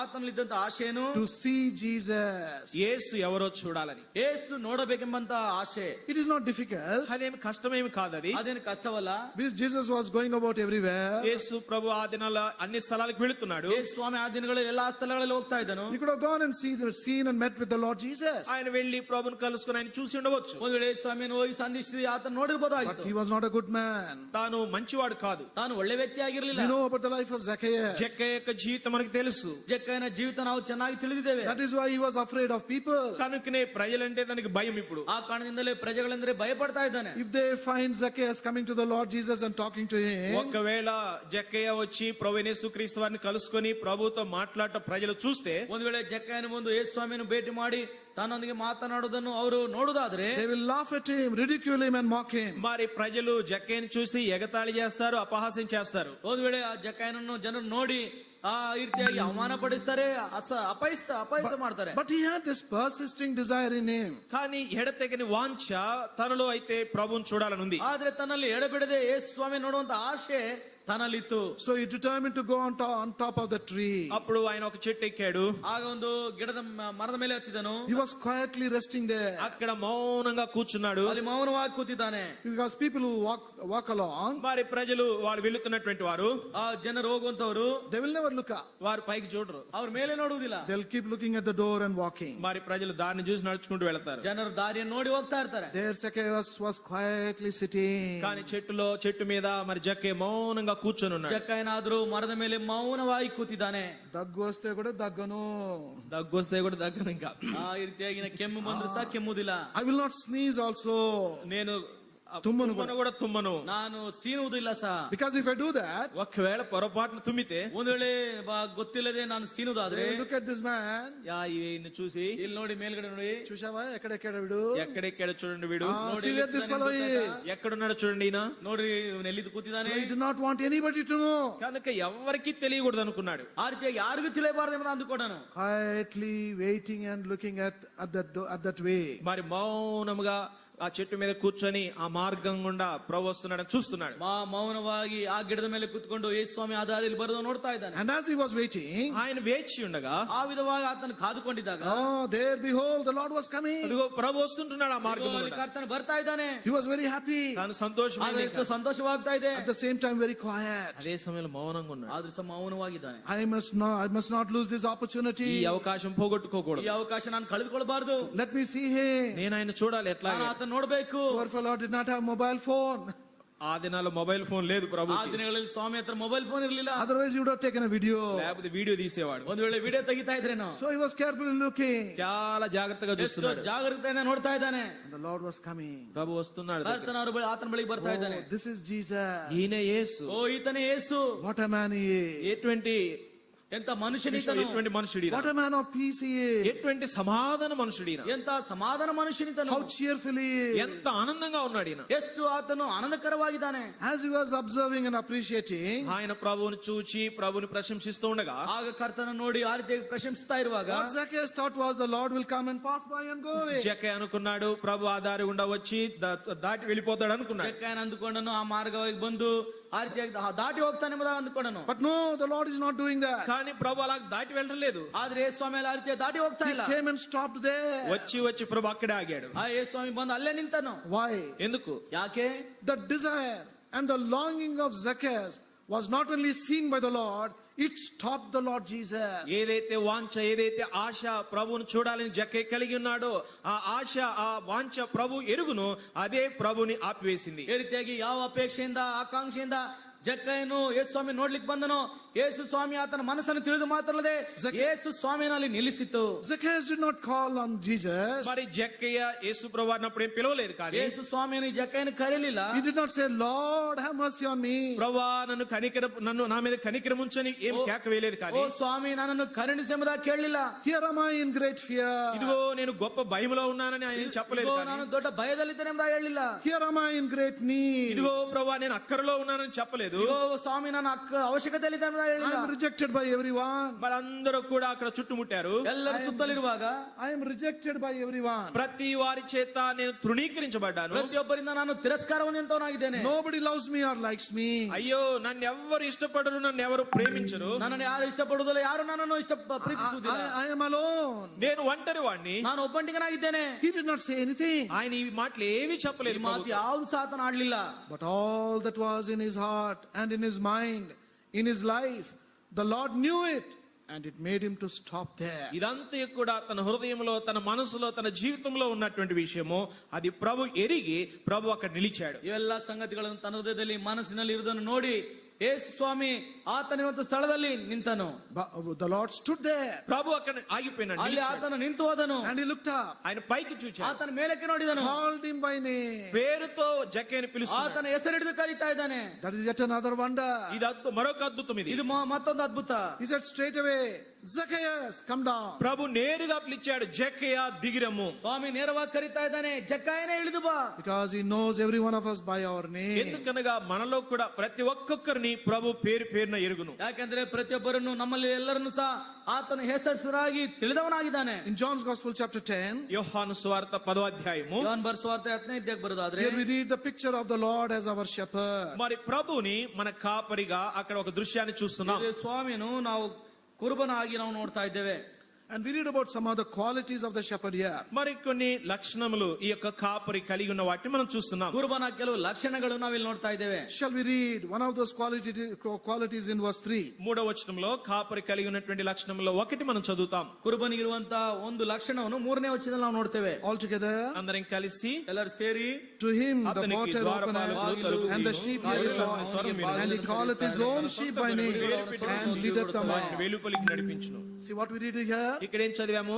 ಇಲ್ಲಿ ನಾವೇನು ಓದಿದೆವು? The Lord is saying about the good shepherd. మరి ఇక్కడ ప్రభు మంచి కాపరిని గురించి ఇక్కడ చెప్తున్నాడు. ಸ್ವಾಮಿ ಇಲ್ಲಿ ಒಳ್ಳೆ ಕುರುಬನನ್ನು ಕುರಿತು ಹೇಳ್ತಾ ಇದ್ದಾನೆ. The good shepherd calls his sheep by name. మంచి కాపరి తన సొంత గొర్రెలను పేరు పెట్టి పిలుచును. ಒಳ್ಳೆ ಕುರುಬನು ತನ್ನ ಕುರಿಗಳನ್ನು ತನ್ನ ಅವರ ಹೆಸರಿಡಿದು ಕರೆಯುತ್ತಾನೆ. There may be many sheep, మరి ఎన్నో గొర్రెలు ఉండి ఉండవచ్చు, ಎಷ್ಟೋ ಕುರಿಗಳಿದ್ದಿರ್ಬೋದು, yet he knows them all by their name. అయినప్పటికీ ఒక్కొక్క గొర్రె తన పేరేంటో ప్రభువుకు తెలుసు. ಪ್ರತಿಯೊಂದು ಕುರಿಮರಿಯ ಹೆಸರು ಆತನು ಬಲ್ಲವನಾಗಿದ್ದನು. So he knew this sheep Zacchaeus. కనుక ఈ యొక్క జక్కయ్య అనేటువంటి ఈ గొర్రెను కూడా ప్రభు ఎరుగును. ಈ ಜಕ್ಕ ಎನ್ನುವಂತ ಈ ಕುರಿಯನ್ನು ಸಹ ಆತನು ಬಲ್ಲವನಾಗಿದ್ದನು. He knew that sheep Martha. మరి మార్త అనేటువంటి గొర్రెను కూడా ప్రభు ఎరుగును. ಈ ಮಾರ್ತ ಅನ್ನುವಂತ ಕುರಿಯನ್ನು ಸಹ ಆತನು ಬಲ್ಲವನಾಗಿದ್ದನು. He knows you also as a sheep. మరి నిన్ను కూడా ప్రభు ఒక గొర్రెగా నీ పేరేంటో ఆయన ఎరుగును. ನಿನ್ನನ್ನು ಸಹ ಆತನು ಒಬ್ಬ ಕುರಿಯಾಗಿ ಆತನ ಹೆಸರು ಬಲ್ಲವನಾಗಿದ್ದಾನೆ. Even though you are not yet his sheep, నీవు ఇప్పటికీ ఆయన యొక్క గొర్రెగా కాకపోయినప్పటికీ కూడా ನೀನು ಈಗಲೇ ಆತನ ಕುರಿಯಾಗಿ ಆಗದೆ ಇರುವಾಗಲೂ ಸಹ still he knows you. అయినప్పటికీ ಆತನು ఆయన నిన్ను ఎరుగును. ಬಲ್ಲವನಾಗಿದ್ದಾನೆ. What do we read about David? మరి దావీదుని గురించి ఏం చదువుతాం? ದಾವೀದನ ಕುರಿತು ನಾವೇನು ಓದ್ತೇವೆ? When Mephibosheth came to him in 2 Samuel chapter 9, రెండవ సమూయేలు 9వ అధ్యాయంలో మెఫీబోషెతు దావీదు ఎదుగు తీసుకురాబడ్డప్పుడు, 2ನೇ ಸಮುವೇಲನ 9ನೇ ಅಧ್ಯಾಯದಲ್ಲಿ ದಾವೀದನ ಬಳಿಗೆ ಮೆಫೀಬೋಶೆತನು ತರಲ್ಪಟ್ಟಾಗ straight away David called him by his name. నేరుగా మరి మెఫీబోషెతుని పేరు పెట్టి దావీదు పిలుస్తున్నాడు. ದಾವೀದನು ಮೆಫೀಬೋಶೆತನು ನೇರವಾಗಿ ಹೆಸರಿಡಿದು ಕರೀತಾ ಇದ್ದಾನೆ. Mephibosheth, he said. మెఫీబోషెత్ అని పిలిపించాడు. ಮೆಫೀಬೋಶೆತನೇ ಎಂಬುದಕ್ಕೆ ಹೆಸರಿಡಿದು ಕರೀತಾ At that ಇದ್ದಾನೆ. time he came to David in great fear. ఆ సమయంలో మెఫీబోషెతు దావీదు ఎద్దకు గొప్ప భయముతో వచ్చాడు. ಆ ಸಮಯದಲ್ಲಿ ಮೆಫೀಬೋಶೆತನು ದಾವೀದನ ಬಳಿಗೆ ಬಹು ಭಯದಿಂದ ಬಂದನು. Because he deserved only death. ఎందుకనగా తను మరణానికి మాత్రమే యోగ్యుడు. ಯಾಕಂದ್ರೆ ತಾನು ಮರಣಕ್ಕೆ ಮಾತ್ರನೇ So ಪಾತ್ರನಾಗಿದ್ದನು. even as he was in that fear and came before David, కనుకనే ఆ భయము మరణ భయముతో దావీదు ఎద్దకు వచ్చినప్పుడు, ಆ ಕಾರಣದಿಂದಲೇ ಆ ಮರಣ ಭಯದಿಂದ ದಾವೀದನ ಬಳಿಗೆ ಬರುವಾಗ here is this king calling him by name. అయిపోయి ఇగో ఇక్కడ రాజు ఉన్నాడు, ఆ రాజు ఇతని పేరు పెట్టి పిలుస్తున్నాడు. ಇಗೋ ರಾಜನಿದ್ದಾನೆ, ಆತನ ಹೆಸರಿಡಿದು ಕರೀತಾ ಇದ್ದಾನೆ. Mephibosheth, fear not. మెఫీబోషెత్ భయపడకు అంటున్నాడు. ಮೆಫೀಬೋಶೆತನೇ ನೀನು ಭಯಪಡಬೇಡ. Dearly beloved, this is how the Lord knows us. ప్రియులారా, ఇదంతా కూడా ప్రభు ఎరుగును. ಪ್ರಿಯರೇ, ಈ ರೀತಿಯಾಗಿ ಕರ್ತನ ನಮ್ಮನ್ನು ಕರೆಯುವಂತನಾಗಿದ್ದಾನೆ. Tonight, are you also sitting here with fear? నీవు కూడా ఈ రాత్రి భయముతో కూర్చుని ఉన్నావా? ಈ ರಾತ್ರಿ ನೀನು ಸಹ ಭಯದಿಂದ ಇಲ್ಲಿ ಕೂತಿದೀಯಾ? Are you also sitting here in great need? ఒకవేళ ఇక్కడ కూడా నీవు గొప్ప అక్కర కలిగి నువ్వు కూర్చొని ఉన్నావా? ಒಂದು ವೇಳೆ ದೊಡ್ಡ ಅವಶ್ಯಕತೆ ಮೇರೆಗೆ ನೀನು ಇಲ್ಲಿ ಕೂತ್ಕೊಂಡಿದ್ಯಾ? Are you sitting here in your loneliness? ఒకవేళ నీవు ఒంటరితనంలో ఉండి ఇక్కడ నువ్వు కూర్చొని ఉన్నావా? ನೀನು ಒಬ್ಬಂಟಿಗನಾಗಿದೆ ಎಂಬುದಾಗಿ ನೀನು ಇಲ್ಲಿ ಕೂತಿದೀಯಾ? Are you sitting here totally broken in heart? ఒకవేళ హృదయంలో పగిలిపోయి నీవు ఇక్కడ కూర్చొని ఉన్నావా? ಈ ರೀತಿ ನಿನ್ನ ಹೃದಯವು ಹೊಡೆದಂತ ಹೃದಯದಿಂದ ನೀನು ಒಂದು ವೇಳೆ ಕೂತಿದೀಯನೋ? Not knowing what is going to happen to you tomorrow. రేపేమి జరుగుతుందో తెలియని స్థితిలో ఒకవేళ నువ్వు కూర్చుని ఉన్నావా? ನಾಳೆ ಏನ್ ನಡೀಲಿಕ್ಕಿದೆಯೋ ಅದನ್ನು ತಿಳಿಯರಾದ ಸ್ಥಿತಿಯಲ್ಲಿ ನಿದ್ದೀಯಾ? Nobody knows that condition. ఎవరు కూడా నీవు ఉన్న పరిస్థితిని ఎరుగరు.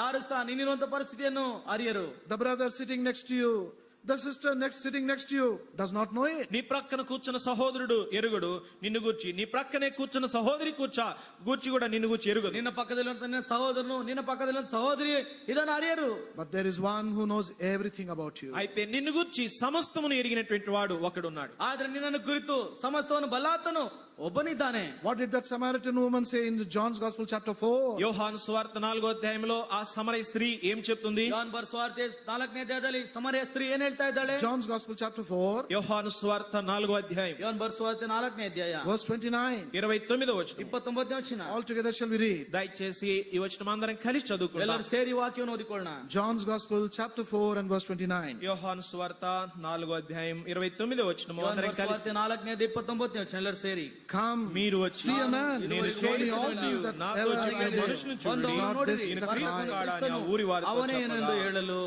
The Lord told everything about her. ఆమెను గురించి ప్రభు సమస్తము ఆమెకు చెప్పాడు. ತಾನು ಮಾಡಿದೆಲ್ಲವನ್ನು ಸಹ ಆಕೆಗೆ ಸ್ವಾಮಿ ಹೇಳಿದನು. He did not publicize it to others. అంటే ఇతరులకి ప్రచారం చేయడం కాదు, ಆತನ ಆ ವಿಷಯವನ್ನು ಇತರರಿಗೆ ಹೇಳಲಿಲ್ಲ, Pracharam cheyaledu.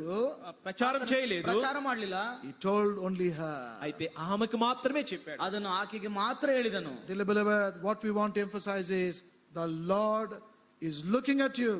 He knows everything in you. ప్రియులారా, ఇది నువ్వు చెప్పాలని కోరుతున్నామంటే ప్రభు నిన్ను చూస్తున్నాడు, నిన్ను గురించి సమస్తము ఆయన ఎరిగి ఉంటున్నాడు. ಕರ್ತನು ನಿನ್ನನ್ನು ನೋಡ್ತಾ ಇದ್ದಾನೆ, ನಿನ್ನನ್ನು ಕುರಿತು ಸಮಸ್ತವನ್ನು ಆತನು ಬಲ್ಲವನಾಗಿದ್ದಾನೆ. ಪ್ರಿಯ, So in Luke's Gospel chapter 10, లూకాసు వార్త 10వ అధ్యాయం, ಲೂಕನ ಬರೆಸುವಾರ್ತೆ 10ನೇ ಅಧ್ಯಾಯ. perhaps fulfilling the desire of Martha, he came to that house. మరి మార్త యొక్క ఆశను నెరవేర్చే దాని నిమిత్తమై ప్రభు ఆ మార్త యొక్క గృహానికి వచ్చాడు. ಮಾರ್ತಳ ಆಶೆಯನ್ನು ನೆರವೇರಿಸಲು ಯೇಸು ಸ್ವಾಮಿ ಮಾರ್ತಳ ಮನೆಗೆ ಬಂದನು. How glad Martha would have been that day. ఆ దినమున మార్త ఎంతగా సంతోషించుండు. ಆ ದಿನ ಮಾರ್ತಳು ಎಷ್ಟು ಸಂತೋಷವಾಗಿದ್ದಳೋ. This is the one I wanted to go to. ఇదే నేను జరగాలని నేను చూడాలని ఆశించాను. ಇದನ್ನೇ ನಡಿಬೇಕೆಂಬುದಾಗಿ ನಾನು ಕೋರ್ತಾ ಬಂದೆನು. This is the person I was longing to see in my life. ఈ వ్యక్తినే చూడాలనేటువంటి వాంఛ నా జీవితంలో నేను కలిగి ಈ ఉంటిని. ರೀತಿಯಾಗಿ ನೋಡಬೇಕಂತ ಆಶೆ ಅಪೇಕ್ಷೆ ನನ್ನಲ್ಲಿತ್ತು. I wanted to hear him. నేను ఆయన గురించి నేను వినాలని కోరుతున్నాను. ಆತನ ಕುರಿತು ನಾನು ಇನ್ನು ಕೇಳಬೇಕು. I wanted to show my love to him. నేను నా యొక్క ప్రేమను ఆయనకి వ్యక్తపరచాలి. ನನ್ನ ಪ್ರೀತಿಯನ್ನು ಆತನಿಗೆ ವ್ಯಕ್ತಪಡಿಸಬೇಕು. And so what is she doing here? ఇప్పుడు ఆమె ఏం చేస్తుంది? ಈಗ ಆಕೆ ಏನ್ ಮಾಡ್ತಾ ಇದ್ದಾಳೆ? Luke's Gospel chapter 10, రండి లూకా సువార్త 10వ అధ్యాయం ಲೂಕನ ಬರೆದ ಸುವಾರ್ತೆ 10ನೇ verse ಅಧ್ಯಾಯ 38. 38వ వచనం 38ನೇ ವಚನ. The last part. చివరి భాగము. ಕೊನೆ ಭಾಗ. Martha received him into her house. Martha ఆయనను తన ఇంట చేర్చుకొనెను. ಮಾರ್ತಳೆಂಬ ಒಬ್ಬ ಸ್ತ್ರೀಯು ಆತನನ್ನು ತನ್ನ ಮನೆಯಲ್ಲಿ This ಇಳಿಸಿಕೊಂಡಳು. house received the Lord Jesus. ఈ ఇల్లు ప్రభువైన యేసుక్రీస్తు వారిని చేర్చుకున్న ఇల్లు. ಈ ಮನೆಯು ಕರ್ತನಾದ ಯೇಸು ಕ್ರಿಸ್ತನನ್ನು ಸೇರಿಸಿಕೊಂಡ ಮನೆಯಾಗಿದೆ. Even though we speak about Martha murmuring and complaining to the Lord, మరి మార్త సణుగుతూ ప్రభుకి ఫిర్యాదు చేయటం విషయాన్ని మనం ఎరుగుదుము. ನಾವು ಮಾರ್ತಳು ಕರ್ತನಿಗೆ ಫಿರ್ಯಾದಿ ಮಾಡಿ ಗಲಿಬಿಲಿ ಮಾಡಿಕೊಂಡ ವಿಷಯ ನಮಗೆ ಗೊತ್ತು. but she had a good attitude కానీ తను మంచి వైఖరి కలిగి ఉంది. ಆದ್ರೆ ತನ್ನಲ್ಲಿ ಒಳ್ಳೆ ನಡವಳಿಕೆ ನೋಡ್ತಾ ಇದ್ದೇವೆ. to serve the Lord, ప్రభుకి పరిచర్య చేయాలి. ಕರ್ತನಿಗೆ ಸೇವೆ ಮಾಡಬೇಕು. to entertain the Lord as a guest. మరి ప్రభుని ఒక అతిథిగా ప్రోత్సహించాలని. ಈ ರೀತಿ ಒಬ್ಬ ಅತಿಥಿಯಾಗಿ ಸತ್ಕಾರ ಮಾಡಬೇಕೆಂಬುದಾಗಿ. Now what did Mary do? అయితే మరి ఏం చేస్తుంది? ಆದ್ರೆ ಮರಿಯಳು ಏನ್ ಮಾಡ್ತಾ ಇದ್ದಾಳೆ? She thought, ఆమె అనుకుంది, ಆಕೆ ಅಂದುಕೊಂಡಳು, this is the only opportunity I got, the Lord coming into my house. ఇదే ఒక అవకాశం నాకు దొరికింది, ప్రభు మా ఇంటికి నా ఇంటికి వచ్చాడు. ಈಗ ಒಂದೇ ಒಂದು ಅವಕಾಶ ನನಗೆ ಸಿಕ್ಕಿದೆ, ಕರ್ತನು ನನ್ನ ಮನೆಗೆ ನಮ್ಮ ಬಳಿಗೆ ಬಂದಿದ್ದಾನೆ. I did not invite him. నేను ఆయన్ని ఆహ్వానించలేదు. ಆತನನ್ನು ಆಹ್ವಾನಿಸಲಿಲ್ಲ. I've been longing to hear him, అయితే నేను ఆయన గురించి వినాలని ఆశ కలిగి ఉన్నాను. ಆತನ ಕುರಿತು ಕೇಳಬೇಕೆಂಬ ಆಶೆ ಇರಲಿಲ್ಲ. but I am a woman. అయితే నేను స్త్రీని కదా, ಆದ್ರೆ ನಾನು ಸ್ತ್ರೀ ಆಗಿರೋದ್ರಿಂದ How can I go? నేను ఎలాగ వెళతాను? ನಾನು ಯಾವ ರೀತಿಯಲ್ಲಿ ಹೋಗ್ತೇನೆ? How can I go wherever he is? మరి ఆయన ఎక్కడ ఉన్నాడు? దేవుని యొక్క వాక్యం వినాలనేటువంటి దీర్ఘ ಕರ್ತನಿಗಾಲ ಅತಿಥಿಯಾಗಿ The ಬಂದಿದ್ದಾನೆ. Lord comes during our times here. మరి మన సమయంలో ఒకవేళ ప్రభు ఇక్కడికి వస్తే ಅದಕ್ಕೆ ನಮ್ಮ ಬೇಕಾದಂತ ಪರಿಹಾರವನ್ನು ಕೊಡ್ತಾ ಇದ್ದಾನೆ. Shall we turn to 2 Kings and chapter 20 and read verse 7? రండి రెండవ రాజులు 20వ అధ్యాయం 7వ వచనం. 2ನೇ ಅರಸುಗಳು 20ನೇ ಅಧ್ಯಾಯ 7ನೇ ವಚನ. Bethany speaks about the house of God. బేతనియ దేవుని యొక్క మందిరాన్ని గురించి ಈ మాట్లాడుతుంది. ಬೇತನಿಯ ದೇವರ ಮಂದಿರವನ್ನು ಇದು ಅನ್ವಯಿಸುವಂತದ್ದಾಗಿದೆ. House of figs speaks about the house of God. మరి ఈ యొక్క అంజూరపు గృహము దేవుని యొక్క మందిరాన్ని గురించి మాట్లాడుతుంది. ಅಂಜೂರದ ಮನೆ ದೇವರ ಮನೆಯನ್ನು ಕುರಿತು ಸಾದೃಶ್ಯವಾಗಿದೆ. You may think, మీరు అనుకుంటారు, ನೀವು ಅಂದುಕೊಳ್ಳಬಹುದು, oh, I am going to the house of God. నేను దేవుని మందిరానికి వెళుతున్నాను, ನಾನು ದೇವರ ಮಂದಿರಕ್ಕೆ ಹೋಗ್ತಾ ಇದ್ದೇನೆ, Everything will be all right. అంతా బాగా అయిపోతుంది, ಎಲ್ಲಾನು ಚೆನ್ನಾಗಿ ಹೋಗುತ್ತೆ, I must and should be there in heaven. నేను ఖచ్చితంగా మా పరలోకంలో ನಾನು ఉంటాను, ఉండాలి. ಖಚಿತವಾಗಿ ಪರಲೋಕದಲ್ಲಿ ಇರ್ತೇನೆ. No, that is not true. ప్రియులారా, అది సత్యం కాదు. ಪ್ರೇರೆ ಇದು ಸತ್ಯವಲ್ಲ. Maybe even as you are sitting here, బహుశా ఈ గడిలో కూడా నువ్వు ఇక్కడ కూర్చొని, ಬಹುಶಃ ನೀನು ಇಲ್ಲಿ ಕೂತಿರುವಾಗಲೂ, in the Lord's presence here, ఇక్కడ దేవుని సన్నిధిలో కూర్చొని, ದೇವರ ಸನ್ನಿಧಾನದಲ್ಲಿ ಕೂತ್ಕೊಂಡು, even as you go to the house of God Sunday after Sunday, ప్రతి వారం వెంబడి వారము ప్రతి ఆదివారం దేవుని మందిరానికి వెళ్ళినప్పటికీ కూడా, ಪ್ರತಿ ಭಾನುವಾರದ ನಂತರ ಪ್ರತಿ ವಾರ ನೀನು ದೇವರ ಮಂದಿರಕ್ಕೆ ಹೋಗಿದಾಗಲೂ ಸಹ, you are also sick like Lazarus. నీవు కూడా లాజరు వలె రోగముతో ఉన్నావు. ನೀನು ಸಹ ಲಾಜರನಾಗೆ ರೋಗಿಯಾಗಿದ್ದಿ. Incurable sickness it is. స్వస్థత లేనటువంటి, స్వస్థపరచలేనటువంటి రోగం అది. ಸ್ವಸ್ಥತೆ ಒಳಗಾಗದಂತ ರೋಗವದು. And what is that sickness? ఏంటి ఆ రోగము? ಆ ರೋಗವೇನು? There is nothing greater than the sickness of sin. పాపము కంటే మించిన రోగము మరి ఏదీ లేదు. ಪಾಪಕ್ಕಿಂತ ಮಿಗಿಲಾದಂತ ರೋಗ ಬೇರೆ ಯಾವುದೂ ಇಲ್ಲ. It is a ruining sickness. అనగా నాశనం చేసేటువంటి రోగం అది. ಅದನ್ನು ನಮ್ಮನ್ನು ನಾಶ ಮಾಡುವಂತ ರೋಗವದು. It is a destroying sickness. అది మనల్ని విచ్ఛిన్నం చేసేటువంటి రోగం అది. ಅದು ನಮ್ಮನ್ನು ಹಾಳು ಮಾಡುವಂತ ರೋಗವದು. It is a debilitating, weakening sickness. అది బలహీనపరిచేటువంటి, క్షీణింప చేసేటువంటి రోగం. ಅದು ನಮ್ಮನ್ನು ಬಲಹೀನಪಡಿಸುವಂತ, ಕ್ಷೀಣಿಸುವಂತ ರೋಗವದು. Finally and ultimately it will lead you to death and death alone. చిట్ట చివరిగా అంతమున ఆ రోగము నిన్ను మరణానికి తీసుకెళ్తుంది. ಕಟ್ಟ ಕಡೆಯಾಗಿ ಅದು ನಿನ್ನನ್ನು ಮರಣಕ್ಕೆ ಒಯ್ಯುವಂತದಾಗಿದೆ. If your sins are not yet forgiven, నీ పాపములు ఇంకను క్షమించబడకుండా ఉంటే, ನಿನ್ನ ಪಾಪವು ಇನ್ನೂ ಕ್ಷಮಿಸಲ್ಪಡದೇ ಇರುವುದಾದ್ರೆ, if you do not have the assurance of salvation, ఇప్పటి వరకు ఇంకను పాపములు క్షమించబడిన నిశ్చయత నీకు లేకుండా ఉంటే, ಇನ್ನು ನಿನ್ನ ಪಾಪಗಳು ಕ್ಷಮಿಸಲ್ಪಟ್ಟಿವೆ ಅನ್ನುವಂತ ನಿಶ್ಚಯತೆ if you are not ಇಲ್ಲದೇ ಇರುವುದಾದ್ರೆ, if you are not yet washed by the blood of the Lord Jesus Christ, ప్రభువైన యేసుక్రీస్తు వారి యొక్క రక్తంతో నీవు కడగబడకుండా ఇప్పటి వరకు ఉంటే, ಕರ್ತನಾದ ಯೇಸು ಕ್ರಿಸ್ತನ ರಕ್ತದಿಂದ ನೀನು ತೊಳೆಯಲ್ಪಡದೇ ಇರುವುದಾದ್ರೆ, you are no different from Lazarus. లాజరుకి నీకు ఎటువంటి వ్యత్యాసం లేదు. ಲಾಜರನಿಗೂ ನಿನಗೂ ಇದು ಬೇರೆ ಯಾವ ವಿಧವಾದ ವ್ಯತ್ಯಾಸವಿಲ್ಲ. So he was not only a secluded man, తాను వేరుగా ఉన్నటువంటి వ్యక్తి మాత్రమే ತಾನು కాదు, ಬೇರೆ ಆದಂತ ವ್ಯಕ್ತಿಯಾಗಿ ಮಾತ್ರ ಇರಲಿಲ್ಲ, he was a sickly man. తాను రోగి అయినటువంటి వ్యక్తి. ತಾನು ರೋಗಿ ಆದಂತ ವ್ಯಕ್ತಿಯಾಗಿದ್ದ. Then thirdly, మూడవదిగా ಮೂರನೇದಾಗಿ we read in John's Gospel chapter 11, రండి యోహాను సువార్త 11వ అధ్యాయం ಬನ್ನಿರಿ ಯೋಹನ ಬರೆದ ಸುವಾರ್ತೆ 11ನೇ ಅಧ್ಯಾಯ verse 39. 39వ వచనం. 39ನೇ ವಚನದಲ್ಲಿ. John's Gospel chapter 11 and verse 39. Shall we all read together? యోహాను సువార్త 11వ అధ్యాయం 39వ వచనము మనందరం కలిసి చదువుకుంటాం. ಯೋಹನ ಬರೆದ ಸುವಾರ್ತೆ 11ನೇ ಅಧ್ಯಾಯ 39ನೇ ವಚನ ಎಲ್ಲರೂ ಸೇರಿ ಓದಿಕೊಳ್ಳೋಣ. Jesus said, Yesu, take away the stone. Martha, the sister of him, was dead, said unto him, Lord, because it stinketh, for he has been dead 4 days. The Lord said, roll the stone, ప్రభు చెప్పాడు, ఆ రాయిని దొర్లించండి. ఏ స్వామి ಹೇಳಿದ್ರು, ಆ ಕಲ್ಲನ್ನು ತಗಿಸಿರಿ. because he wanted to raise Lazarus. ఎందుకంటే ప్రభు లాజరును లేపాలని కోరుతున్నాడు. ಸ್ವಾಮಿ ಲಾಜರ್ನ ಎಬ್ಬಿಸಬೇಕೆಂಬುದಾಗಿ ಕೋರ್ತಾ ಇದ್ದಾನೆ. Nobody knew that.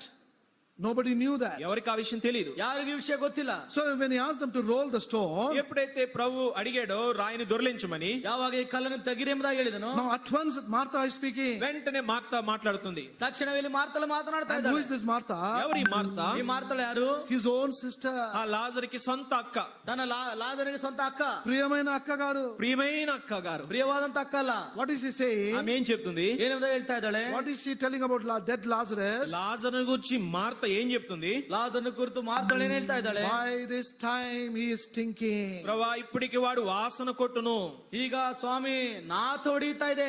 Secluded Lazarus, మరి వేరుగా ఉన్నటువంటి లాజరు, ಬೇರೆಯಾಗಿದ್ದಂತ ಲಾಜರ್ನು, sickly and dead Lazarus, రోగి అయినట్టి రోగముతో మరణించిన లాజరు, ರೋಗಿಯಾಗಿದ್ದು ಸತ್ತೋದಂತ ಲಾಜರ್ನು, now thirdly is a stinking Lazarus. ఇప్పుడు కుళ్ళి కంపు కొడుతున్న లాజరు. ಈಗ ನೋಡೋದಾದ್ರೆ ಕೊಳತು ನಾಥ ಹೊಡಿತಾ ಇರುವಂತ That ಲಾಜರ್ನು. is what death will bring.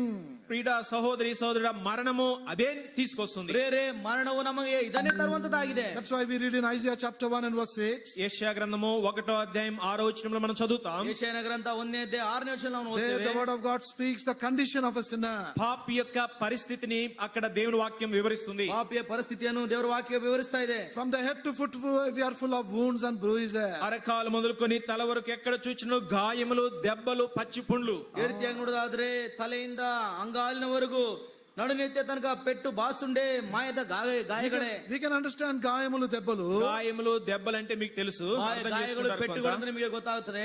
But what about this putrefying sores? కానీ పచ్చి పుండ్లు ఏంటి? ಈ ರೀತಿಯಾಗಿ ಹಸಿ ಹುಣ್ಣಂದ್ರೆ ಏನು?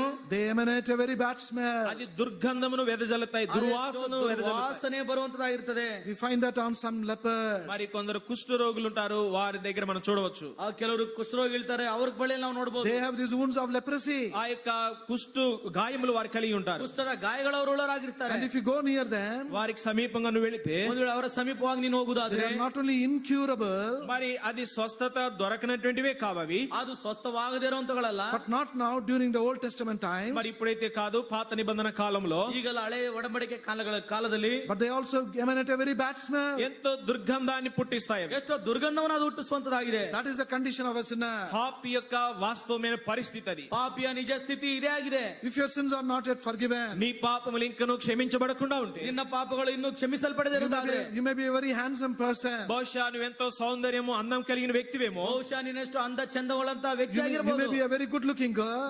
బహుశా చూడటానికి చక్కనైన మరి అమ్మాయిగా కనబడొచ్చు. ನೋಡ್ಲಿಕ್ಕೆ ಚಂದವಾಗಿರುವಂತ ಹುಡುಗಿ ಆಗಿರಬಹುದು. But spiritually, you are with these wounds and bruises. అయితే ఆత్మీయంగా నీ యొక్క దెబ్బలు, గాయములు, పచ్చి పుండ్లు, దుర్వాసనతో ఉన్నాయి. ಆತ್ಮಿಕವಾಗಿ ನೀನು ಗಾಯಗಳು, ಪೆಟ್ಟುಗಳು, ಹಸಿ ಹುಣ್ಣಿನಿಂದ ಇದ್ದೀಯಾ. More than that, you are with this putrefying sores. మరి దానికంటే అధికముగా దుర్గంధమునిచ్చేటువంటి పచ్చి పుండ్లు, ದುರ್ವಾಸನೆಯಿಂದ ಕೂಡಿದಂತ ಹಸಿ ಹುಣ್ಣುಗಳು ನೋಡ್ತಾ ಇದ್ದೇವೆ. That is the condition of Lazarus. లాజరు యొక్క పరిస్థితి కూడా అదే. ಲಾಜರ್ನ ಪರಿಸ್ಥಿತಿ ಇದೇ ಆಗಿತ್ತು. His sister is telling the Lord, మరి లాజరు యొక్క సొంత అక్కనే ప్రభుతో చెప్తుంది, ಲಾಜರ್ನ ಸ್ವಂತ ಅಕ್ಕ ಕರ್ತನಿಗೆ ಹೇಳ್ತಾ ಇದ್ದಾಳೆ, Prabhuva, he is stinking. ప్రభువా ఇప్పటికి వాసన కొట్టును. ಸ್ವಾಮಿ ಈಗಲೇ 4 ದಿನ ಆಯ್ತು ನಾತ ಹೊಡಿತಾ ಇದೆ. Maybe they all had to remove their handkerchiefs and close their nose. బహుశా ప్రభువా మరి హ్యాండ్ కర్చీఫ్ తీసి మరి ముక్కు మూసుకోవాలేమో ప్రభువా. ಹ್ಯಾಂಡ್ ಕರ್ಚಿಫ್ ತಂದು ಮೂಗು ಮುಚ್ಕೊಳ್ಬೇಕೇನೋ. That was the condition of Lazarus. లాజరు యొక్క పరిస్థితి అది. ಲಾಜರ್ನ ಒಂದು ಪರಿಸ್ಥಿತಿ ಇದಾಗಿತ್ತು. That is the third condition. అది మూడవ పరిస్థితి లాజరు. ಲಾಜರ್ನ ಮೂರನೇ ಪರಿಸ್ಥಿತಿ. Then fourthly, నాలుగోదిగా ನಾಲ್ಕನೇದಾಗಿ, he was a source of sorrow in that house. ఆ యొక్క ఇంటిలో దుఃఖానికి మూలం ఈయనే. ಆ ಮನೆಯಲ್ಲಿ ದುಃಖಕ್ಕೆ ಈತನೇ ಕಾರಣನಾದನು. It is a house of figs. అది ಅಂಜೂರపు ಇಲ್ಲು అది ಅದು ಅಂಜೂರದ ಮನೆ, ಅದು house of healing, స్వస్థత ఇల్లు అది ಸ್ವಸ್ಥತೆಯ ಮನೆ, ಅದು house of hospitality, ఆతిథ్యం ఇచ్చేటువంటి ఇల్లు ಆತಿಥ್ಯವನ್ನು ಕೊಡುವಂತ ಮನೆ, ಅದು house which gave regard and respect for the Lord Jesus and his word. మరి ప్రభువైన యేసు క్రీస్తు వారికి ఆయన వాక్యానికి ఎంతో ఘనతను మర్యాదనిచ్చినటువంటి గృహం అది. ಯೇಸು ಕ್ರಿಸ್ತನಿಗೆ ತನ್ನ ವಾಕ್ಯಕ್ಕೆ ಸೇವೆಗೆ ಎಷ್ಟೋ ಘನತೆಯನ್ನು ಕೊಟ್ಟಂತ ಮನೆ ಅದು. But because of the sickness of Lazarus, అయితే లాజరు తనకు వచ్చిన రోగం యొక్క కారణాన్ని బట్టి, ಲಾಜರ್ನ ತನ್ನಲ್ಲಿರುವಂತ ಈ ರೋಗದ ಕಾರಣದಿಂದ, because that sickness led him to death, ఆ యొక్క రోగమే మరణానికి తీసుకెళ్ళింది. ಆ ರೋಗವೇ ಈಗ ಮರಣಕ್ಕೆ ಹೋಯಿತು. house is sorrowing and weeping. ఇప్పుడు ఆ యొక్క ఇల్లు ఏడ్పు దుఃఖము విలాపం ఉంటుంది. ಈಗ ಅವರ ಮನೆಯಲ್ಲಿ ಕಣ್ಣೀರು ನಿಟ್ಟುಸಿರು ನೋಡ್ತಾ ಇದ್ದೇವೆ. How many homes are weeping like that? ఎన్ని గృహాలు ఈనాడు అలా ఏడుస్తుంటున్నాయి. ಈ ದಿನಗಳಲ್ಲಿ ಎಷ್ಟು ಮನೆಗಳು ಆ ರೀತಿಯಾಗಿ ಅಳುತ್ತಾ ಇವೆ. Maybe because of you and your sinful condition, your home also is in tears today. బహుశా నిన్ను బట్టి నీ పాపం యొక్క పరిస్థితిని బట్టి నీ ఇంటిలో దుఃఖము ఏడుపు ఉందేమో. ಬಹುಶಃ ನಿನ್ನ ನಿಮಿತ್ತವಾಗಿ ನೀನು ಮಾಡಿದಂತ ಕಾರ್ಯ ನಿಮಿತ್ತವಾಗಿ ನಿನ್ನ ಸ್ಥಿತಿಯನ್ನು ಕುರಿತು ನಿನ್ನ ಮನೆಯಲ್ಲಿ ದುಃಖವು ನಿಟ್ಟುಸಿರಿದೇನೋ. You brought your beloved father, your mother will begat you to tears today. ఈ దినమున నీ ప్రియమైన తండ్రికి నీ ప్రియమైనటువంటి తల్లికి కన్నీరే నువ్వు మిగిల్చావు.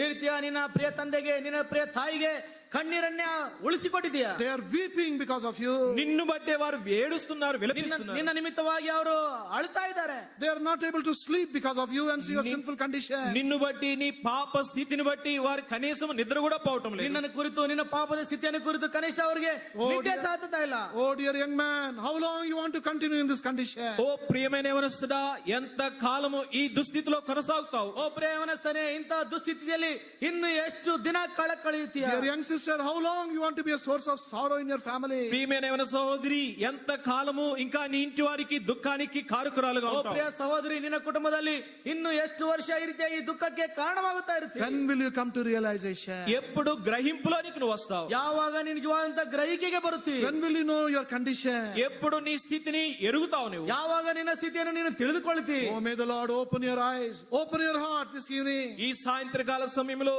ప్రియ ప్రభు నీ కన్నులను నీ హృదయమును తెరచును గాక. ಓ ಪ್ರಿಯ ಪ್ರಭು, ಈ ಸಾಯಂಕಾಲ ಸಮಯದಲ್ಲಿ ನಿನ್ನ ಕಣ್ಣನ್ನು ನಿನ್ನ ಹೃದಯವನ್ನು ಆತನ ತೆರೆಯಲಿ. This is the fourfold condition of Lazarus. ఇది లాజరు ఉన్న నాలుగంతల పరిస్థితి. ಇದು ಲಾಜರ್ನಲ್ಲಿದ್ದಂತ 4 ವಿಧವಾದಂತ ಪರಿಸ್ಥಿತಿ. But in spite of all this, ఇవి అన్ని ఇలా ఉన్నప్పటికీ కూడా ಇವೆಲ್ಲವೂ ಸಹ ಒಂದು ಕಡೆ ಇದ್ದಾಗಲೂ what is the attitude of the Lord Jesus towards Lazarus? ప్రభు అయిన యేసు క్రీస్తు వారు లాజరు ఎడల లాజరు పట్ల ఎటువంటి వైఖరి కలిగి ఉన్నాడు? ಕರ್ತನಾದ ಯೇಸು ಕ್ರಿಸ್ತನು ಲಾಜರ್ನ ವಿಷಯದಲ್ಲಿ ಎಂತ ವಿಧವಾದಂತ ನಡವಳಿಕೆಗಳನ್ನು ಆಗಿದನು. As we see in John's Gospel chapter 11, యోహాను సువార్త 11వ అధ్యాయంలో ಯೇಸು ಸ್ವಾಮಿ ಇದೇ ಯೋಹಾನ ಬರೆಸುವ 11ನೇ ಅಧ್ಯಾಯದಲ್ಲಿ and verse 3, 3వ వచనము 3ನೇ ವಚನ last portion, చివరి భాగము, ಕೊನೆ ಭಾಗದಲ್ಲಿ, he whom thou lovest is sick. నీవు ప్రేమించువాడు రోగి అయి ఉన్నాడు. ನೀನು ನಿನ್ನ ಪ್ರಿಯ ಮಿತ್ರನು ಅಸ್ವಸ್ಥನಾಗಿದ್ದಾನೆ. Actually, it should read like this. వాస్తవంగా ఇలా చదవాలి ఇది. ವಾಸ್ತವವಾಗಿ ಈ ರೀತಿಯಾಗಿರ್ಬೇಕು. నువ్వు ప్రేమించుచున్నవాడు is sick. నీవు ప్రేమించుచున్నవాడు రోగి. ನೀನು ಪ್ರೀತಿಸಿದ್ದಂತವನು ಈಗ ರೋಗಿ ಆಗಿದ್ದಾನೆ. That is how it is in English. English లో లాగుంటుంది. ಇಂಗ್ಲಿಷ್ ಅಲ್ಲಿ ಈ ರೀತಿಯಾಗಿ ಬರೆಯಲ್ಪಟ್ಟಿದೆ. The one whom you are still loving is sick. నీవు ఇంకనూ ప్రేమించుచున్నవాడు రోగి అయినాడు. ನೀನು ಇನ್ನು ಪ್ರೀತಿಸುವ ಆತನು ಈಗ ರೋಗಿ ಆಗಿದ್ದಾನೆ. What a good news it is. ఎటువంటి మంచి వార్త ఇది. ಎಂತ ಒಳ್ಳೆ ವಾರ್ತೆ ಇದು. What a wonderful thing it is. ఎటువంటి అద్భుతమైన విషయం ఇది. ಎಷ್ಟು ಅದ್ಭುತವಾದ ವಿಷಯವಿದು. What a great love this is. ఇది ఎటువంటి గొప్ప ప్రేమ ఇది. ಎಂತ ಅದ್ಭುತವಾದಂತ ಪ್ರೀತಿ ಇದು.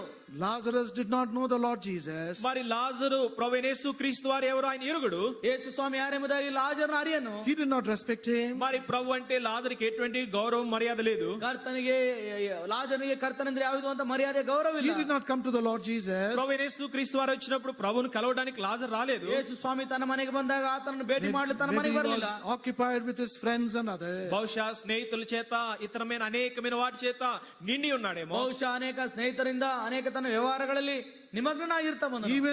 Even though he had not done anything to the Lord Jesus. కనీసం ఎప్పుడు ఏమి కూడా ప్రభువైన యేసు క్రీస్తు వారి కొరకు లాజరు చేసిన వాడు కాదు. ಕನಿಷ್ಠ ಯೇಸು ಕ್ರಿಸ್ತನಿಗೋಸ್ಕರ ಯಾವುದಾದ್ರೂ ಒಂದು ಕಾರ್ಯ ಸಹ ಮಾಡಿದಂತವನಲ್ಲ. Yet అయినను the Lord Jesus. ప్రభు లాజరును ప్రేమిస్తున్నాడు. ಆದಾಗ್ಯೂ ಸಹ ಯೇಸು ಸ್ವಾಮಿ ಲಾಜರನ್ನು ಪ್ರೀತಿಸಿದನು. This is the love of God. ఇదే దేవుని యొక్క ప్రేమ. ಇದೇ ದೇವರ ಪ್ರೀತಿ. See the book of Romans in chapter 5. చూడండి రోమీయులకు రాసిన పత్రిక 5వ అధ్యాయం. ರೋಮಾಪುರದವರಿಗೆ 5ನೇ ಅಧ್ಯಾಯ. Here Apostle Paul writes about the love of God. అపోస్తలుడైనటువంటి పౌలు దేవుని యొక్క ప్రేమను గురించి రాస్తుంటున్నాడు. ಅಪೊಸ್ತಲ ಪೌಲನು ದೇವರ ಪ್ರೀತಿಯನ್ನು ಕುರಿತು ಬರೀತಾ ಇದ್ದಾನೆ. Shall we all read together verse 8? రండి రోమిలకు రాసిన పత్రిక 5:8 వచనం అందరం కలిసి చదువుదాం. ರೋಮಪುರದವರಿಗೆ 5:8 ಎಲ್ಲರೂ ಸೇರಿ ಓದಿಕೊಳ್ಳೋಣ. Romans chapter 5 and verse 8. రోమ 5:8. ರೋಮ 5:8. But God అయితే commended his love toward us, that while we were yet sinners, ಪ್ರಾಣ ಕೊಡಿದರು. Christ died ದೇವರು for ನಮ್ಮ us. ಪ್ರೀತಿಯನ್ನು ಸಿದ್ಧಾಂತಪಡಿಸಿದ್ದಾನೆ. క్రీస్తు మన కొరకు చనిపోయెను. Notice that word, while we were yet sinners. మనం ఇంకను పాపులమై ఉండగానే, ನಾವಿನ್ನು ಪಾಪಿಗಳಾಗಿದ್ದಾಗಲೇ, While we are still a sinner even this evening. ఈ సాయంత్రకాల సమయంలో ఇంకను పాపిగా ఉన్నగానే, ಈ ಸಾಯಂಕಾಲ ಸಮಯದಲ್ಲಿ ನೀನು ಇನ್ನೂ ಪಾಪಿ ಆಗಿರುವಾಗಲೇ, Maybe nobody is loving you. ఎవరు కూడా నిన్ను ప్రేమించడం లేదు. ಒಂದು ವೇಳೆ ಯಾರು ನಿನ್ನನ್ನು ಪ್ರೀತಿಸ್ತಾ ಇರಬಹುದು, Everybody is despising you. అందరూ కూడా నిన్ను తృణీకరిస్తున్నారు. ಒಂದು ವೇಳೆ ಎಲ್ಲರೂ ಸಹ ನಿನ್ನ ನಿರಾಕರಿಸ್ತಾ ಇದ್ದಾರೇನೋ. You are a rejected young man, rejected young girl. నీవు నిరాకరించబడిన యవనస్తుడివి, నిరాకరించబడిన యవనస్తురాలివి. ನೀನು ನಿರಾಕರಿಸಲ್ಪಡಂತ ಯವನಸ್ಥನು, ನಿರಾಕರಿಸಲ್ಪಡಂತ ಯವನಸ್ಥಳು ನೀನಾಗಿದ್ದೆ. Maybe you are debating within yourself. బహుశా నీలో నీవే మాట్లాడుకుంటున్నావేమో. ಬಹುಶಃ ನಿನ್ನಲ್ಲಿ ನೀನೇ ಈ ರೀತಿ ಮಾತನಾಡಿಕೊಳ್ತಾ ಇದ್ದೇನೋ. Is there anybody to love me? ఎవరైనా ఉన్నారా నన్ను ప్రేమించేవారు? ನನ್ನನ್ನು ಪ್ರೀತಿಸೋರು ಯಾರಾದ್ರೂ ಇದ್ದಾರಾ? Will anybody love me? ఎవరైనా నన్ను ప్రేమిస్తారా? ಯಾರು నన్ను ప్రీతిస్తారా? Will anybody love a person like me? మరి నాలాంటి వ్యక్తిని ఎవరైనా ప్రేమ కనపరుస్తారా? ನನ್ನಂತ ವ್ಯಕ್ತಿಯನ್ನು ಯಾರಾದ್ರೂ ಪ್ರೀತಿ ತೋರಿಸ್ತಾರಾ? Will anybody show kindness and love to a sinner like me? ఎవరైనా పాపినైన నన్ను, నా పట్ల కనికరాన్ని, ప్రేమను వ్యక్తపరుస్తారా? ಇಂಥ ಪಾಪಿಯಾದಂತ ನನ್ನ ಮೇಲೆ ಪ್ರೀತಿಸಿ ಕರುಣೆ ತೋರಿಸ್ತಾರಾ? Take courage, there is an answer for you. ధైర్యం తెచ్చుకో, ఆ విషయమై నీకు ఒక జవాబు ఉన్నది. ఇప్పుడు ಇಗೋ ಧೈರ್ಯ ತೆಗೆದುಕೋ, ಈ ದಿನ ನಿನಗೆ ಉತ್ತರವಿದೆ. In your loneliness, there is one to love you. నీ ఒంటరితనంలో నిన్ను ప్రేమించేవాడు ఒకడున్నాడు. ನಿನ್ನ ಒಬ್ಬ ಒಂಟಿಗತನದಲ್ಲಿ ನಿನ್ನನ್ನು ಪ್ರೀತಿಸುವಂತವನು ಒಬ್ಬನಿದ್ದಾನೆ. In your sinful condition, there is one to love you. నీవు పాపపు స్థితిలో ఉండగా నిన్ను ప్రేమించేటువంటి ఒక వ్యక్తి. ನೀನು ಪಾಪದ ಸ್ಥಿತಿಯಲ್ಲಿದ್ದಾಗಲೂ ನಿನ್ನನ್ನು ಪ್ರೀತಿಸುವಂತ ವ್ಯಕ್ತಿ ಒಬ್ಬನಿದ್ದಾನೆ. In your brokenness, in your discouragement, there is one who is there to love you. నీవు పగిలిపోయినటువంటి స్థితిలో, నిరాశలో నీవు ఉన్నావైతే నిన్ను ప్రేమించే ఒక వ్యక్తి ఉన్నాడు. ನೀನು ಮುರಿದಂತ, ಮನ ಮುರಿದಂತ, ಕುಗ್ಗಿದಂತ ಸ್ಥಿತಿಯಲ್ಲಿರುವಾಗ ನಿನ್ನನ್ನು ಪ್ರೀತಿಸುವಂತ ಒಬ್ಬನು ಯೇಸು ಸ್ವಾಮಿ ಇದ್ದಾನೆ. He is a God of love. ఆయనే ప్రేమ కలిగిన దేవుడు. ಆತನೇ ಪ್ರೀತಿಯುಳ್ಳ ದೇವರು. He loves you even tonight. ఆయన ఈ రాత్రి కూడా నిన్ను ప్రేమిస్తున్నాడు. ಆತನ ಈ ರಾತ್ರಿ ಸಹ ನಿನ್ನನ್ನು ಪ್ರೀತಿಸ್ತಾ ಇದ್ದಾನೆ. Lord loved Lazarus. లాజరును Yesu ప్రేమించెను. ಲಾಜರನನ್ನು Yesu ಪ್ರೀತಿಸಿದನು. Again in same chapter 11. రండి 11వ అధ్యాయము. ಅದೇ 11ನೇ ಅಧ್ಯಾಯಕ್ಕೆ ಬನ್ರಿ. John chapter 11. యోహాను సువార్త 11వ అధ్యాయం. ಸ್ವಾರ್ಥ 11ನೇ We ಅಧ್ಯಾಯ. have the shortest verse in this chapter. ఈ యొక్క అధ్యాయంలో అతి చిన్న వచనం ఉంది. ಈ ಒಂದು అధ్యాಯದಲ್ಲಿ ಒಂದು ಚಿಕ್ಕ ವಚನವಿದೆ. Jesus wept. యేసు కన్నీళ్లు విడిచెను. ಯೇಸು ಕಣ್ಣೀರು ಬಿಟ್ಟನು. And when the Lord cried, when the Lord wept, when the Prabhu Lord cried, ఎప్పుడైతే కన్నీరు కార్చాడో, ಯಾವಾಗ ಸ್ವಾಮಿ ಕಣ್ಣೀರು ಸುರಿಸಿದನು. see the remark there. అక్కడ బాగా గుర్తించండి. అక్కడ ಅಲ್ಲಿ ಗುರುತಿಸ್ರಿ. Verse 36. 36వ వచనం. 36ನೇ ವಚನ. Then said the Jews, behold, how he loved him. కాబట్టి యూదులు అతనిని ఎలాగూ ప్రేమించనో చూడుడని చెప్పుకొనిరి. ಯಹೂದ್ಯರು ನೋಡಿ, ಆಹಾ, ಈತನು ಅವನ ಮೇಲೆ ಎಷ್ಟು ಮಮತೆ ಇಟ್ಟಿದನೋ ಅಂದುಕೊಂಡರು. This is the love of God. ఇదే దేవుని యొక్క ప్రేమ. ಇದೇ ದೇವರ ಪ್ರೀತಿ. He wants to love you. ఆయన నిన్ను కూడా ప్రేమించాలని కోరుతున్నాడు. ಆತ ನಿನ್ನನ್ನು ಪ್ರೀತಿಸಬೇಕೆಂಬ ಕೋರ್ತಾ In ಇದ್ದಾನೆ. fact, he is loving you tonight. మరి నిజమే, ఆయన ఈ రాత్రి కూడా నిన్ను ప్రేమిస్తున్నాడు. ನಿಜವಾಗ್ಲೂ ಈ ರಾತ್ರಿ ಸಹ ಆತ ನಿನ್ನನ್ನು ಪ್ರೀತಿಸ್ತಾ ಇದ್ದಾನೆ. And in his love, ఆయన యొక్క ప్రేమ. ಆತನ ಪ್ರೀತಿಯಲ್ಲಿ secondly, what we read is, రెండవదిగా మనం ఏం చదువుతామంటే, ಎರಡನೇದಾಗಿ ನಾವು ನೋಡುವುದೇನೆಂದ್ರೆ, he treated him as his friend. He treated Lazarus as his friend. మరి లాజరును ప్రభు తన స్నేహితుడిగా భావించాడు. ಲಾಜರನನ್ನು ತನ್ನ ಸ್ನೇಹಿತನಾಗಿಯೇ ಸ್ವಾಮಿ ಭಾವಿಸಿದನು. See chapter 11 and verse 11. రండి యోహాను సువార్త 11వ అధ్యాయం 11వ వచనము. ಯೋಹಾನ ಬರೆಸುವಾರ್ತೆ 11ನೇ ಅಧ್ಯಾಯ 11ನೇ ವಚನ. All together, ಎಲ್ಲರೂ ಸೇರಿ, అందరం కలిసి these things ఆయన said ఈ he, మాటలు చెప్పిన తరువాత ಅವರಿಗೆ మన స్నేహితుడైన లాజరు నిద్రించుచున్నాడు, ಮಾಡುತ್ತಾನೆ. అతని మేలు కొరకు వెళ్ళుచున్నాడని వారితో ಎಂದು చెప్పగా, ಹೇಳಿದನು. our friend is sleeping. అంటున్నాడు ప్రభు, మన స్నేహితుడు నిద్రించుచున్నాడు. ನಮ್ಮ ಮಿತ್ರನಾದ ಲಾಜರ್ನು My friend is sleeping. నా స్నేహితుడు నిద్రిస్తున్నాడు. ನನ್ನ ಸ್ನೇಹಿತನು ಮಲಗಿದ್ದಾನೆ. My friend is your friend. నా స్నేహితుడే మీ స్నేహితుడు కూడా ನನ್ನ అంటున్నాడు. ಸ್ನೇಹಿತನೇ ನಿಮ್ಮ ಸ್ನೇಹಿತನು. So he says, our friend is sleeping. కనుకనే ప్రభు కలిపి మన స్నేహితుడు అని చెప్తున్నాడు. ಆ ಕಾರಣದಿಂದಲೇ ನಮ್ಮನ್ನು ಸೇರಿ ನಮ್ಮ ಸ್ನೇಹಿತನೆಂಬ ಹೇಳ್ತಾ ಇದ್ದಾನೆ. Who will call a person like that as a friend? ఎవరు ఒక వ్యక్తిని మరి స్నేహితుడని అలా పిలుస్తారు? ಅಂತ ವ್ಯಕ್ತಿಯನ್ನು ಯಾರು ಸ್ನೇಹಿತನೆಂಬುದಾಗಿ ಹೇಳ್ತಾರೆ. And as we've been seeing in our Bible study, Bible study సమయంలో పాడుతూ వచ్చినాము. ಬೈಬಲ್ ಸ್ಟಡೀಸ್ ಸಂದರ್ಭದಲ್ಲಿ ಆಡ್ತಾ ಬಂದೆವು. we were in enmity with God. దేవునితోటి శత్రుత్వము కలిగి ఉంటే ನಾವು మనం. ದೇವರೊಂದಿಗೆ ಶತ್ರುಗಳಾಗಿದ್ದೆವು. But what does the word of God say? కానీ దేవుని వాక్యం ఏం చెప్తుంది? ದೇವರ ವಾಕ್ಯ ಏನ್ ಹೇಳ್ತದೆ?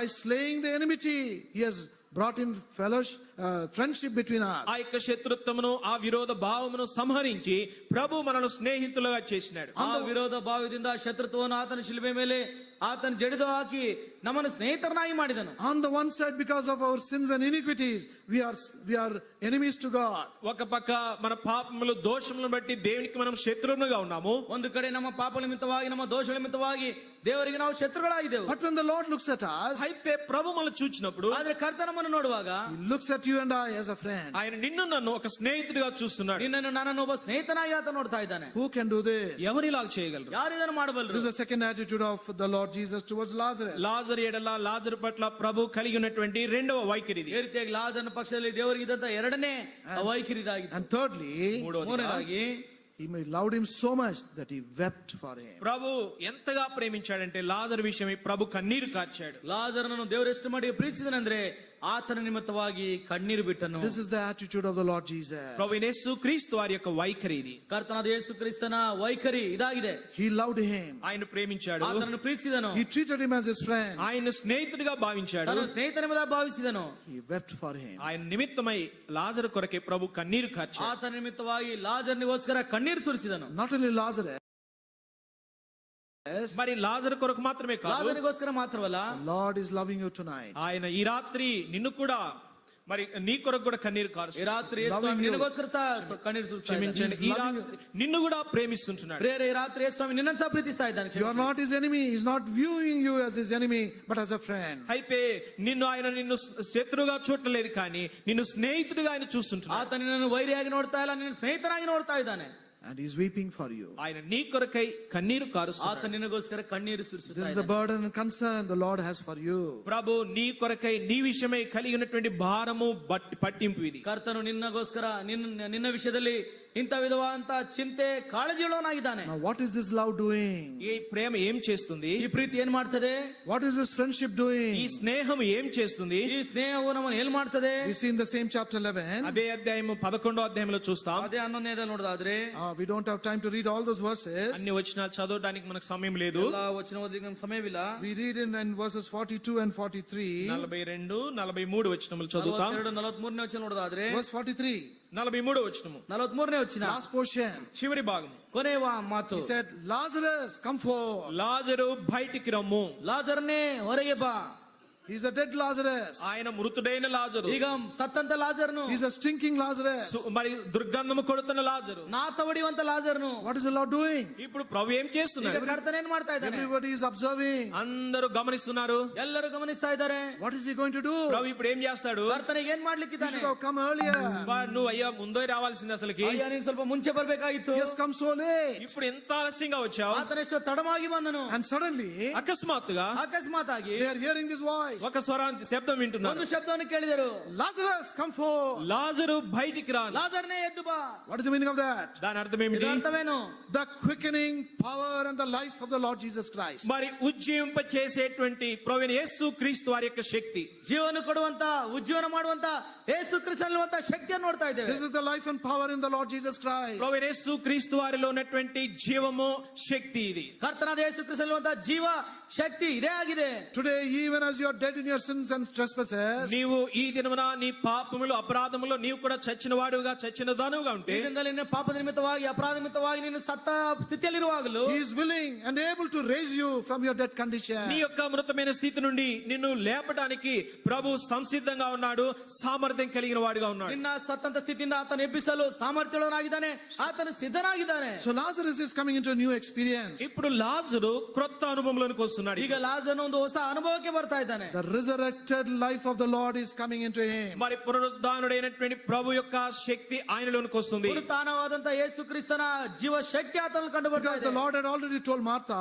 మరి అప్పటికే ప్రభు మార్తతోటి ప్రభు చెప్పాడు, ಆಗಲೇ ಸ್ವಾಮಿಗೆ ಮಾರ್ತನೆ ಹೇಳ್ತಾ ಬಂದನು, Martha, I am the resurrection and life. Martha పునరుద్ధానమును జీవమును నేనే. ವಾರ್ತೆಗೆ ಹೇಳ್ತಾ ಇದ್ದಾನೆ, ನಾನೇ ಪುನರುತ್ಥಾನವು ಜೀವ ಆಗಿದ್ದೇನೆ. I can bring life into this dead Lazarus. మృతుడైనటువంటి చనిపోయిన ఈ లాజరుకి నేను జీవాన్ని ఇవ్వగలను. ಈ ಸತ್ತೋದಂತ ಲಾಜರ್ನಿಗೆ ನಾನು ಜೀವ ಕೊಡಬಲ್ಲೆನು. Similarly, He can bring that life into you even tonight. అదే రీతిగా ప్రభు ఈ రాత్రి నీలో కూడా ఆయన జీవమును ఇవ్వగలడు. ಅದೇ ವಿಧವಾಗಿ ರಾತ್ರಿ ನಿನ್ನ ಜೀವಿತದಲ್ಲಿ ಸಹ ಆ ಜೀವವನ್ನು ಆತನು ಕೊಡಬಲ್ಲನು. Now when the Lord shouted, come out, Lazarus, మరి ప్రభు లాజరు బయటికి రమ్మని కేక వేయగానే ಯಾವಾಗ ಲಾಜರ್ನೇ ಎದ್ದು ಬಾ ಎಂಬುದಾಗಿ ಯೇಸು ಸ್ವಾಮಿ ಕೂಗುವಾಗ oh, this voice went with great power into the body of Lazarus. ఈ యొక్క స్వరము ప్రభు వేసినటువంటి కేక ఎంతో శక్తితో ప్రభావంతో లాజరు యొక్క దేహంలోనికి చొచ్చుకొని పోయింది. ಯೇಸು ಸ್ವಾಮಿ ಹೇಳಿದಂತ ಈ ಮಾತು ಎಷ್ಟೋ ವೇಗವಾಗಿ ಎಷ್ಟೋ ಶಕ್ತಿಯಿಂದ ಪ್ರಭಾವದಿಂದ ಲಾಜರನ ದೇಹದಲ್ಲಿ ಹೋಯಿತು. He came out alive. మరి సజీవుడిగా బయటకు వచ్చాడు. ಈಗ ಸಜೀವನಾಗಿ ಎದ್ದು ಬಂದಿದ್ದಾನೆ. All were astonished. అందరూ కూడా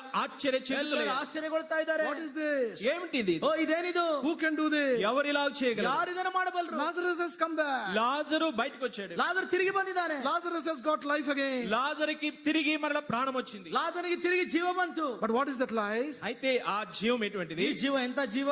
Not with the sickness with which he died. ఏ రోగంతో అయితే చనిపోయాడో అది కాదు. ಯಾವ ಜೀವ ರೋಗದಿಂದ ಸತ್ತೋದನೋ ಆ ಜೀವದಿಂದ ಬರಲಿಲ್ಲ. That sickness is gone. ఆ రోగము వెళ్ళిపోయింది. ಆ ರೋಗ ಹೊರಟು ಹೋಯ್ತು. That sickness has been conquered. మరి ఆ యొక్క రోగము జయించబడింది. ಈಗ ಆ ರೋಗವು ಜಯಿಸಲ್ಪಟ್ಟಿತು. Maybe you are not able to conquer your sinful life. బహుశా నీవు నీ పాప జీవితంపై జయమును పొందలేకపోతున్నావు. ಬಹುಶಃ ನಿನ್ನ ಪಾಪ ಜೀವಿತದಿಂದ ನೀನು ಜಯವನ್ನು ಹೊಂದಲಾರದೆ ಹೋಗ್ತಾ The ಇದ್ದೀಯ. Lord will enable you to conquer your sinful life. నీ పాప జీవితాన్ని జయించేదానికి ప్రభు నీకు సామర్థ్యం ఇస్తాడు. ನಿನ್ನ ಪಾಪ ಜೀವಿತದಿಂದ ನೀನು ಜಯಿಸಲು ಬೆದರು ಬರಲು ಆತನಿಗೆ ಸಹಾಯ ಮಾಡ್ತಾನೆ. But now when Lazarus came out, ఇప్పుడు లాజరు బయటికి రాగానే ಈಗ ಲಾಜರ್ನ ಎದ್ದು ಬಂದ ಮೇಲೆ oh, he's still not able to move freely. తాను స్వతంత్రంగా తాను నడవలేకపోతున్నాడు, ಸ್ವಾತಂತ್ರ್ಯವಾಗಿ ಆತನ ಚಲಿಸಲಿಕ್ಕೆ ಆಗ್ತಾ ಇಲ್ಲ. His body is moving. మరి దేహం ఏమో కదులుతుంది ದೇಹ కదా. ನೋಡುದಾದ್ರೆ ಆ ರೀತಿಯಾಗಿ ಅಲ್ಲಾಡ್ತಾ ಇದೆ. Maybe he was talking. బహుశా మాట్లాడుతున్నాడు. ఎక్కడున్నాను ఇంతసేపు? ఎక్కడున్నాను ఇంతసేపు? ಓ ಇಲ್ಲಿವರೆಗೂ ನಾನು ಎಲ್ಲಿದ್ದೆ? ఎందుకు ఇలాగున్నాను? ఎందుకు ఇలాగున్నాను? ಯಾಕೆ ನಾನು ಈ ರೀತಿಯಾಗಿದ್ದೇನೆ? Why? ఎందుకు? ಯಾಕೆ ಇದು? What of God says? దేవుని వాక్యం చెప్తుంది. ದೇವರ ವಾಕ್ಯ ಹೇಳುತ್ತದೆ, He was in his grave clothes. మరి ఆ యొక్క వస్త్రములతో ఆయన చుట్టారు, మృతమైన ಆತನು వస్త్రములు. ಸಮಾಧಿಯ ಬಟ್ಟೆಗಳಿಂದ ಸುತ್ತಲ್ಪಟ್ಟಿದ್ದನು. That is why the Lord is giving a command there. కనుకనే ప్రభు ఒక ఆజ్ఞ ఇస్తున్నాడు. ಆದ್ರಿಂದ ಈ ಸ್ವಾಮಿಯಲ್ಲಿ ಒಂದು ಆಜ್ಞೆ ಕೊಡ್ತಾ ಇದ್ದಾನೆ. Loose him and let him go. అతని కట్లు విప్పి పోనీయుడి. ಅವನನ್ನು ಬಿಚ್ಚಿರಿ ಹೋಗಲಿ ಎಂಬುದಾಗಿ ಹೇಳ್ತಾ ಇದ್ದಾನೆ. Because even though he was brought alive, తాను సజీవంగా బయటికి తీసుకురాబడినప్పుడు ಆತನು ಸಜೀವನಾಗಿ ಹೊರಗೆ ತಂದಾಗಲೂ there is no liberty. తనకి స్వేచ్ఛ స్వతంత్రం లేదు. ತನಗೆ ಯಾವ ವಿಧವಾದಂತ ಸ್ವಾತಂತ್ರ್ಯ ಇರಲಿಲ್ಲ. There is no freedom. తనకి స్వాతంత్రం లేదు. ತನಗೆ ಯಾವ ವಿಧವಾದಂತ ಸ್ವಾತಂತ್ರ್ಯ ಇರಲಿಲ್ಲ. And that is why the Lord had to tell the people, అక్కడ ఉన్నటువంటి వారితో ప్రభు చెప్పాడు, ಆ ಕಾರಣದಿಂದಲೇ ಅಲ್ಲಿದ್ದಂತವರಿಗೆ ಕರ್ತನ ಹೇಳಿದನು, loose him and let him go. మరి ఆయన కట్లు విప్పి అతనిని పోనీయుడి. ಆತನನ್ನು ಬಿಚ್ಚಿರಿ ಹೊರಟೋಗಲಿ.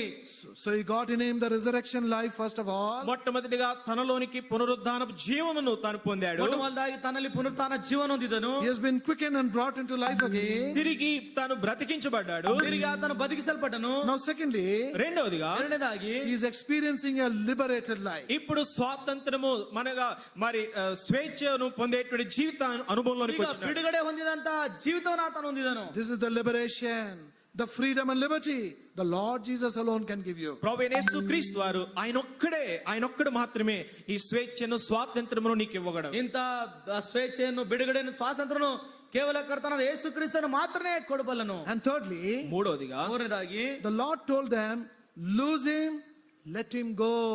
ప్రభు చెప్పాడు, మూడవదిగా అతని కట్లు విప్పి ఆయనను పోనీయుడి. ಈಗ ಯೇಸು ಸ್ವಾಮಿ ಹೇಳ್ತಾ ಇದ್ದಾನೆ, ಅವನನ್ನು ಬಿಚ್ಚಿರಿ ಹೋಗಲಿ.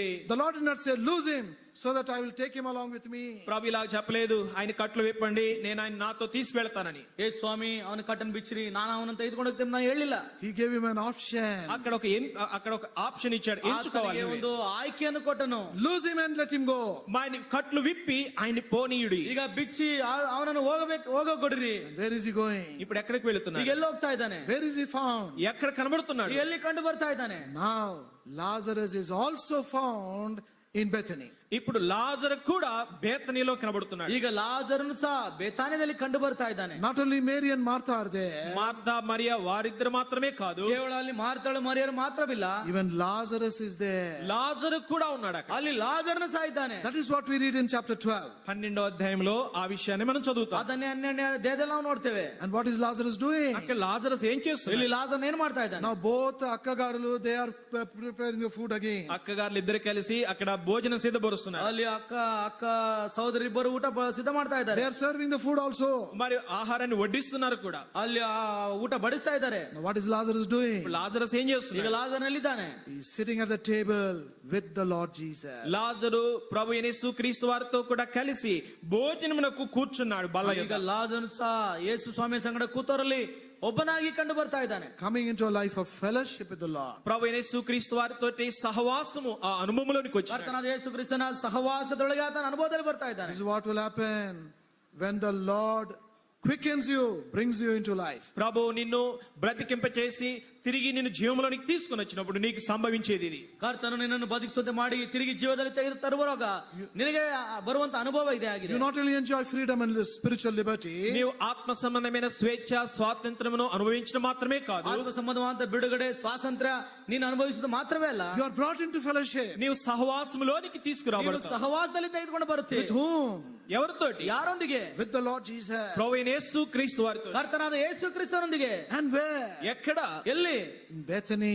బేతనీయులో. ಬೇತಾನ್ಯದಲ್ಲಿ. House of figs. మరి అంజూరపుల ఇల్లు. ಅಂಜೂರದ ಮನೆಯಲ್ಲಿ. House of health. మరి ఆరోగ్యం ఇచ్చే ఇల్లు. ಆ ಸ್ವಸ್ಥ ಮಾಡುವಂತ ಮನೆಯಲ್ಲಿ. There is no more sickness in the life of Lazarus. లాజరు యొక్క జీవితంలో అతనిది ఏ మాత్రం కూడా రోగం అనేది ఇంకా ಇನ್ನು కనబడలేదు. ಯಾವ ವಿಧವಾದಂತಹ ಕಾಯಿಲೆ ಲಾಜರ್ನಲ್ಲಿಲ್ಲ. This is the house of God. ఇదే దేవుని యొక్క ఇల్లు. ಇದೇ ದೇವರ ಮನೆ.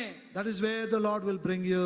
అక్కడికే ప్రభు నిన్ను తీసుకొస్తుంటాడు. ಅಲ್ಲಿಗೆ ದೇವರು ನಿನ್ನನ್ನು ತೆಗೆದುಕೊಂಡು ಬರ್ತಾ ಇದ್ದಾನೆ. And then finally, చివరిగా ಕೊನೆಯದಾಗಿ what do we read about Lazarus? లాజరును గురించి ఏం చదువుతాం? ಲಾಜರನ ಕುರಿತು ಏನ್ ಮಾಡ್ತಾ ಇದ್ದೇವೆ? John's Gospel chapter 12. యోహాను సువార్త 12వ అధ్యాయం. ಯೋಹನ್ ಬರೆದ ಸುವಾರ್ತೆ 12ನೇ ಅಧ್ಯಾಯ. We read many people gathered and came to the house in Bethany. అనేకులు ఆ యొక్క బేతనీయ ఆ గృహానికి వచ్చారు. ಅನೇಕರು ಬೇತನಿಯ ಗೃಹದಲ್ಲಿ ಮನೆಗೆ ಬಂದರು. What for? దేని కొరకు వచ్చారు? ಯಾಕೆ ಬಂದರು? In verse 9 we read 9వ వచనంలో 9ನೇ ವಚನದಲ್ಲಿ that they might see Lazarus also. లాజరును కూడా చూడవచ్చిరి. ಲಾಜರನ್ನು ಸಹ ನೋಡಬೇಕೆಂಬುದಾಗಿ ಬಂದರು. What does it mean? ఏంటి దీని అర్థము? ಇದರ ಅರ್ಥವೇನು? They not only came to see the Lord Jesus, మరి ప్రభువైన యేసు క్రీస్తు వారిని మాత్రమే చూడడానికి రాలేదు కానీ ಕರ್ತನಾದ ಯೇಸು ಕ್ರಿಸ್ತನನ್ನು ನೋಡಲು ಮಾತ್ರ ಅವರು ಬರಲಿಲ್ಲ. they came there to see Lazarus also. లాజరును కూడా చూడవచ్చిరి. ಲಾಜರನ್ನು ಸಹ ನೋಡಲಿಕ್ಕೆ ಬಂದರು. Both are in Bethany now. ఇరువురు కూడా బేతనీలో ఉన్నారు ఇప్పుడు. ಈಗ ಇವರಿಬ್ಬರು ಸಹ ಬೇತನಿಯಲ್ಲಿದ್ದಾರೆ. Both are in the house of figs now. ఇరువురు కూడా అంజూరపుల ఇల్లు అక్కడున్నారు. ಈಗ ಇಬ್ಬರು ಸಹ ಅಂಜೂರದ ಮರದ ಆ ಮನೆಯಲ್ಲಿದ್ದಾರೆ. Lazarus with Jesus. లాజరు ప్రభుతో ఉన్నాడు. ಲಾಜರನು ಕರ್ತನೊಂದಿಗಿದ್ದಾನೆ. The Lord with Jesus, with Lazarus. ప్రభువు లాజరుతో ఉన్నాడు. ಕರ್ತನು ಸಹ This ಲಾಜರನೊಂದಿಗಿದ್ದಾನೆ. is what will happen in your life. నీ జీవితంలో కూడా ఇలా జరుగుతుంది. ನಿನ್ನ ಜೀವಿತದಲ್ಲಿ ಸಹ ಇದೇ ಸಂಭವಿಸುತ್ತದೆ. And then we see further in the same chapter. అదే అధ్యాయంలో తర్వాత ముందు భాగంలో మనం చూస్తాం. ಅದೇ ನಾವು ಮುಂದೆ ನೋಡುವಾಗ Verse 11 shall we all read together. Verse 11. 11వ వచనం తెలుగులో 10, 11 కలిసి ఉన్నాయి. 11 ವಚನ ಎಲ್ಲರೂ ಸೇರಿ ಓದಿಕೊಳ್ಳೋಣ. 10 and 11 we will read together. కనుక 10, 11 కలిసి 10, చదువుకుందాం. 11 సేರಿ ಓದಿಕೊಳ್ಳೋಣ. But the chief అతనిని బట్టి priests and యూదులలో Sadducees అనేకులు తమ వారిని విడిచి also today, there is nobody for you or to understand you or to be with you. మరి నీతో నిన్ను అర్థం చేసుకొని నీతో ఉండే దాని కొరకే ఎవరు కూడా నీకు లేరు. ನಿನ್ನೊಂದಿಗಿರಲು ನಿನ್ನನ್ನು ಅರ್ಥ ಮಾಡಿಕೊಳ್ಳಲು ಯಾರು ಸಹ ಇಲ್ಲದೆ ಇರುವಾಗಲೂ Maybe you are a loner leading a lonely life. బహుశా నీవు ఒంటరి వాడవై ఒంటరి దానివై ఒంటరితనంలో ఉన్నావేమో. ಬಹುಶಃ ನೀನು ಏಕಾಂಗಿ ಆಗಿದ್ದು ಒಬ್ಬಂಟಿಗನಾಗಿ ಜೀವಿಸ್ತಾ ಇದ್ದೇನೋ. Take courage. ధైర్యం తెచ్చుకో. ಧೈರ್ಯ ತೆಗೆದುಕೋ. There is one who loves you. నిన్ను ప్రేమించే ఒక వ్యక్తి ఉన్నాడు. ನಿನ್ನನ್ನು ಪ್ರೀತಿಸುವಂತ ಒಬ್ಬ ವ್ಯಕ್ತಿ ಇದ್ದಾನೆ. There is one who wants to change your life. నీ జీవితాన్ని మార్చేటువంటి ఒక వ్యక్తి ఉన్నాడు. ನಿನ್ನ ಜೀವಿತವನ್ನು ಮಾರ್ಪಡಿಸುವಂತ ಒಬ್ಬ ವ್ಯಕ್ತಿ ಇದ್ದಾನೆ. From a source of sorrow, Lazarus became a source of joy for all. మరి దుఃఖానికి కారకుడైనటువంటి ఈ లాజరే సంతోషానికి ఆనందానికి కారకుడైన లాజరుగా మారాడు. ಯಾವ ಲಾಜರನು ದುಃಖಕ್ಕೆ ಕಾರಕನಾಗಿದ್ದನೋ ಅದೇ ಲಾಜರನು ಆನಂದಕ್ಕೆ ಸಂತೋಷಕ್ಕೆ ಕಾರಣನಾದನು. The Lord will change your life over like that. మరి ఈ రీతిగా ప్రభు నీ జీవితాన్ని కూడా మారుస్తాడు. ಈ ವಿಧವಾಗಿ ಕರ್ತನು ನಿನ್ನ ಜೀವಿತವನ್ನು ಸಹ ಮಾರ್ಪಡಿಸ್ತಾನೆ. Tonight, the same Lord Jesus has come to you. ఈ రాత్రి ఇదే ప్రభు నీ యొద్దకు వచ్చాడు. ಈ ರಾತ್ರಿ ಅದೇ ಯೇಸು ಸ್ವಾಮಿ ನಿನ್ನ ಬಳಿಗೆ ಬಂದಿದ್ದಾನೆ. He is standing by you. నీ యొద్ద నిలబడ్డాడు. ನಿನ್ನ ಬಳಿಯಲ್ಲಿ ನಿಂತಿದ್ದಾನೆ. He is looking at you like as he looked at Zacchaeus. జక్కయ్యను చూచినట్లుగా నిన్ను కూడా ప్రభు చూస్తున్నాడు. ಜಕ್ಕಯ್ಯನನ್ನು ನೋಡಿದ ಹಾಗೆ ನಿನ್ನ ಕಡೆಗೆ ಆತ ನೋಡ್ತಾ ಇದ್ದಾನೆ. He is asking you to come to him. ఆయన యొద్దకు రమ్మని నిన్ను పిలుస్తున్నాడు, ಆತನ ಬಳಿಗೆ అడుగుతున్నాడు. ಬಾಯಿ ಮದಾಗ ಆತನ ಕರೀತಾ ಇದ್ದಾನೆ. Just as he told Zacchaeus, I must abide with you. He wants to abide with you. జక్కయ్యతో ప్రభు అన్నాడు, నేను నీ ఇంటి ఉండవలసి ఉన్నదని, అలాగనే ప్రభు నీతో కూడా చెప్తున్నాడు. ಜಕ್ಕನಿಗೆ ಹೇಳಿದನು, ನಾನು ಈ ದಿನ ನಿನ್ನ ಮನೆಯಲ್ಲಿ ಇಳ್ಕೊಳ್ಳಬೇಕೆಂಬುದಾಗಿ ಹೇಳಿದಾಗೆ ಈ ದಿನ ನಿನ್ನಲ್ಲಿ ಆತ ಮಾತನ್ನು ಹಿಡ್ಕೊಳ್ಬೇಕೆಂಬ ಕೋರ್ತಾ ಇದ್ದಾನೆ. Will you accept this invitation and come? ఈ యొక్క ఆహ్వానమును నీవు కూడా అంగీకరిస్తావా? ಈ ಆಹ್ವಾನವನ್ನು ನೀನು ಅಂಗೀಕರಿಸುತ್ತೀಯಾ? Will you receive the blessings that Lazarus received? లాజరు ఎట్టి ఆశీర్వాదం అయితే పొందాడో అట్టి ఆశీర్వాదమును నువ్వు కూడా పొందుతావా? ಯಾವ ಆಶೀರ್ವಾದವನ್ನು ಲಾಜರನು ಹೊಂದಿದನೋ ಅಂತ ಆಶೀರ್ವಾದವನ್ನು ನೀನು ಸಹ ಹೊಂದುತ್ತೀಯಾ? Will you also come into the new life into which Lazarus came? మరి ఏ నూతన జీవంలోనికి లాజరస్ వచ్చాడో ఆ నూతన జీవంలోనికి నీవు కూడా వస్తావా? ಯಾವ ಲಾಜರನು ಎಂತ ನೂತನವಾದ ಜೀವಿತದೊಳಗೆ ಬಂದನೋ ಆ ಜೀವಿತಕ್ಕೆ ನೀನು ಸಹ ಬರ್ತೀಯಾ? Come to him. ఆయన ఎదుట రా.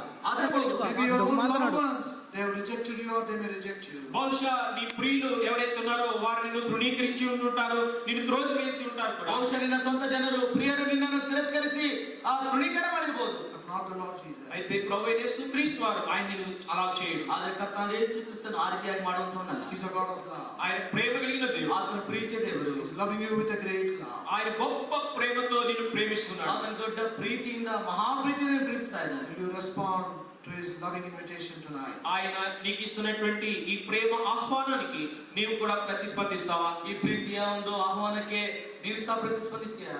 Shall we pray? ప్రార్థన చేస్తాం. ಪ್ರಾರ್ಥನೆ ಮಾಡಿಕೊಳ್ಳೋಣ.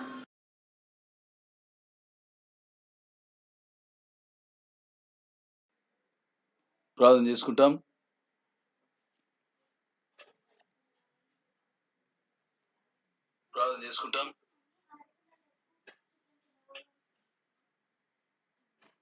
ప్రేమగల మా పరలోకపు తండ్రి, పరిశుద్ధమైన మా దేవ, మీ ప్రియ కుమారుడు మా రక్షకుడు యేసుక్రీస్తు ప్రభువు వారి అతి శ్రేష్టమైన నామంలో మీ పాదం సాగిలపడుతూ వస్తుంటున్నాం. నీ యొక్క దివ్యమైన వాక్యం బట్టి నీకెంతో వందనాలు స్తోత్రాలు చెల్లించుకుంటూ వస్తుంటున్నాం. ఎవరు ఏ మూల నుంచి ప్రభు తండ్రి ఈ యొక్క వాక్యం విని ఉంటున్నారు, వారందరిని బట్టి ప్రభు నీకు ఎంతో వందనాలు. వారు ఆకస్మికంగా ఈ వాక్యం వినలేదు, మీ యొక్క పరలోకపు ఏర్పాటును బట్టి ఈ వాక్యాన్ని ప్రభు మీరు వారికి వినిపింపజేసిన విధానం బట్టి నీకెంతో వందనాలు స్తోత్రాలు చెల్లించుకుంటూ వస్తుంటున్నాం. నమ్మకమైన తండ్రి దేవా, నిజంగా జక్కయ్యను చూచి ప్రేమించిన దేవుడు, జక్కయ్యను వెతికి రక్షించిన దేవుడు, నశించిపోతున్న పాపిని ప్రభువా వెతికి రక్షించుటకు మనిషి కుమారుడుగా మీరు లోకానికి వచ్చి జక్కయ్యను రక్షించినట్లుగా నమ్మకమైన తండ్రి అనేకులను రక్షించాలని కోరుచుంటున్నావు. ఎవరైతే నీ వాక్యం విన్నారో ఇంకా రక్షణ లేని వారు, నీకు హృదయం ఇవ్వని వారు ప్రభువా ఈ యొక్క రాత్రికాల సమయంలో తమ హృదయాన్ని మీకు ఇచ్చి నమ్మకమైన తండ్రి సిలువబడిన యేసుక్రీస్తు ప్రభు మీద విశ్వాసం ఉంచి ఆయన చిందించిన అమూల్యమైన నిర్దోషమైన రక్త ప్రోక్షణ కిందికి ప్రభా వారు రాగలుటకు, రక్షణ అనుభవంలోనికి ప్రభా వారు రాగలుటకు సహాయం చేయవలసిందిగా ప్రార్థన చేస్తూ వస్తుంటున్నాం. దేవ కృప చూపండి. తద్వారా మృతుల్లో నుండి ప్రభా జీవితుడైనటువంటి లాజరు పొందినటువంటి ఆశీర్వాదములను నమ్మకమైన తండ్రి వారు అనుభవించుటకు సహాయం చేయండి. కృప చూపవలసిందిగా ప్రార్థన చేస్తూ వస్తుంటున్నాం. నశించిపోయే ఆత్మలు నశించి నరకానికి వెళ్ళడం మీకు ఇష్టం లేదు కనుకనే ప్రభా మీ దివ్యమైన వాక్యాన్ని తీసుకుని వచ్చినాం. ప్రభా తండ్రి, నేడు ఇంటికి రక్షణ వచ్చి ఉన్నదని, ఇతరుడు అబ్రాహాము కుమారుడేని ప్రభా తండ్రి అనేకుల విషయంలో ఈ రాత్రి చెప్పబడగలటకు సహాయం చేయండి, కనికరించండి. ఎవరైతే తమ పాపములు ఒప్పుకొనుటకు తీర్మానించుకొని ప్రభా రక్షణ కొరకు తీర్మానించుకుని ఉంటున్నారో వారిని దీవించండి. నమ్మకమైన తండ్రి, మీరే వారిని రక్షించండి. వారి పాపములు ఒప్పుకొని చుంటుండగా మీరే వారిని క్షమించవలసిందిగా ప్రార్థన చేస్తూ వస్తుంటున్నాం. ఇటు ధన్యకరమైన ప్రభు ఆశీర్వాదంలోనికి బిడ్డలు రాగలుటకు సహాయం చేయండి. మీతో సహవాసంలోనికి రాగలుటకు సహాయం చేయండి. మీ యందు ఆనందించుటకు సహాయం చేయండి. జ్ఞాపకం చేసుకోవాల్సిందిగా ప్రార్థన చేస్తూ ఇచ్చిన ప్రభు ఈ కూడికను బట్టి వందనాలు స్తోత్రాలు చెల్లించుకుంటూ ఈ వాక్యం దీవించమని ప్రభు ముందున్న పరిచర్య కొరకు ప్రార్థన చేస్తుంటున్నాం. మీ సన్నిధి మాతో ఇవ్వండి. ఎవరైతే ప్రభు అనారోగ్యంతో బాధపడుతున్నారో వారిని ముట్టండి, స్వస్థపరచవలసిందిగా ప్రార్థన చేస్తుంటున్నాం. వినుచున్న వారు కూడా ఎవరైతే ఎక్కడైతే ప్రభు తండ్రి దేవాయ అవసరతలు అక్కర్లు కలిగి ఉంటున్నారో మీరే వారి అవసరాలు తీర్చవలసిందిగా ప్రార్థన చేస్తుంటున్నాం. మీ కృపాస్థలకు మమ్మల్ని అప్పచెప్పుకుంటూ సమస్త మహిమ ప్రభావం మీకు ఆరోపించుకుంటూ రేపు ఉదయం సిస్టర్స్ మీటింగ్, తిరిగి సాయంకాలం బైబిల్ పఠనం ఆశ్రమం చేయండి. ప్రభు తండ్రి శనివారం ఉపవాస ప్రార్థన, సాయంకాలం యూత్ మీటింగ్ కూడా దీవించండి. ప్రభువా మరి ప్రభుదినం నిశ్చితమైతే ఆరాధన కొరకే మమ్మల్ని సిద్ధపరచండి. మమ్మల్ని మీకు అప్పగించుకుంటూ అనుగ్రహించిన ధనికరమైన సమయాన్ని బట్టి మేము స్తుతిస్తూ ఘనపరుస్తూ యేసుక్రీస్తు శ్రేష్టమైన నామం స్తుతించి ప్రార్థించి వేడుచున్నాము తండ్రి, ఆమేన్. మన తండ్రి దేవుని ప్రేమ, ప్రభు అయిన యేసుక్రీస్తు కృప, పరిశుద్ధాత్మిక అన్యోన్య సహవాసం ఆయన బిడ్డల వారందరికీ ఇప్పుడు ఎల్లప్పుడూ సదాకాలము తోడై ఉండునుగాక, ఆమేన్. దయచేసి గమనించండి ప్రకటనలు. రేపు ఉదయకాలం యథావిధిగా సహోదరుల ఉపవాస ప్రార్థన మరి ఉదయకాలం ఉంటుంది 10:30 గంటలకు, జ్ఞాపకం ఉంచుకోనండి. తర్వాత రేపు సాయంకాలం బైబిల్ పట్టణం 7 గంటలకు చేరొస్తాం. ప్రార్థన చేయండి ఈ కూడికల కొరకు.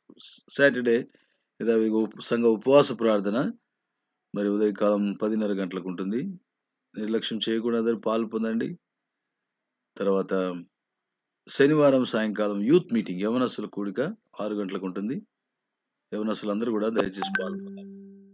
ప్రభుదిన ఆరాధన 9:30 గంటలకే మిస్పాలోను ఎల్షదాయిలోను, జ్ఞాపకం ఉంచుకొని ఎల్షదాయిలో ఆరాధించడానికి వచ్చిన వారు కాబట్టి ఆలస్యం అవుతుంది కాబట్టి 9:30కే ప్రారంభిస్తున్నాం. జ్ఞాపకం ఉంచుకొని ప్రార్థన పూర్వకం పాలు పొందవలసిందిగా మనవి చేస్తుంటున్నాం. ప్రైజ్ ద లార్డ్. అందరికీ వందనాలు. Praise the lord.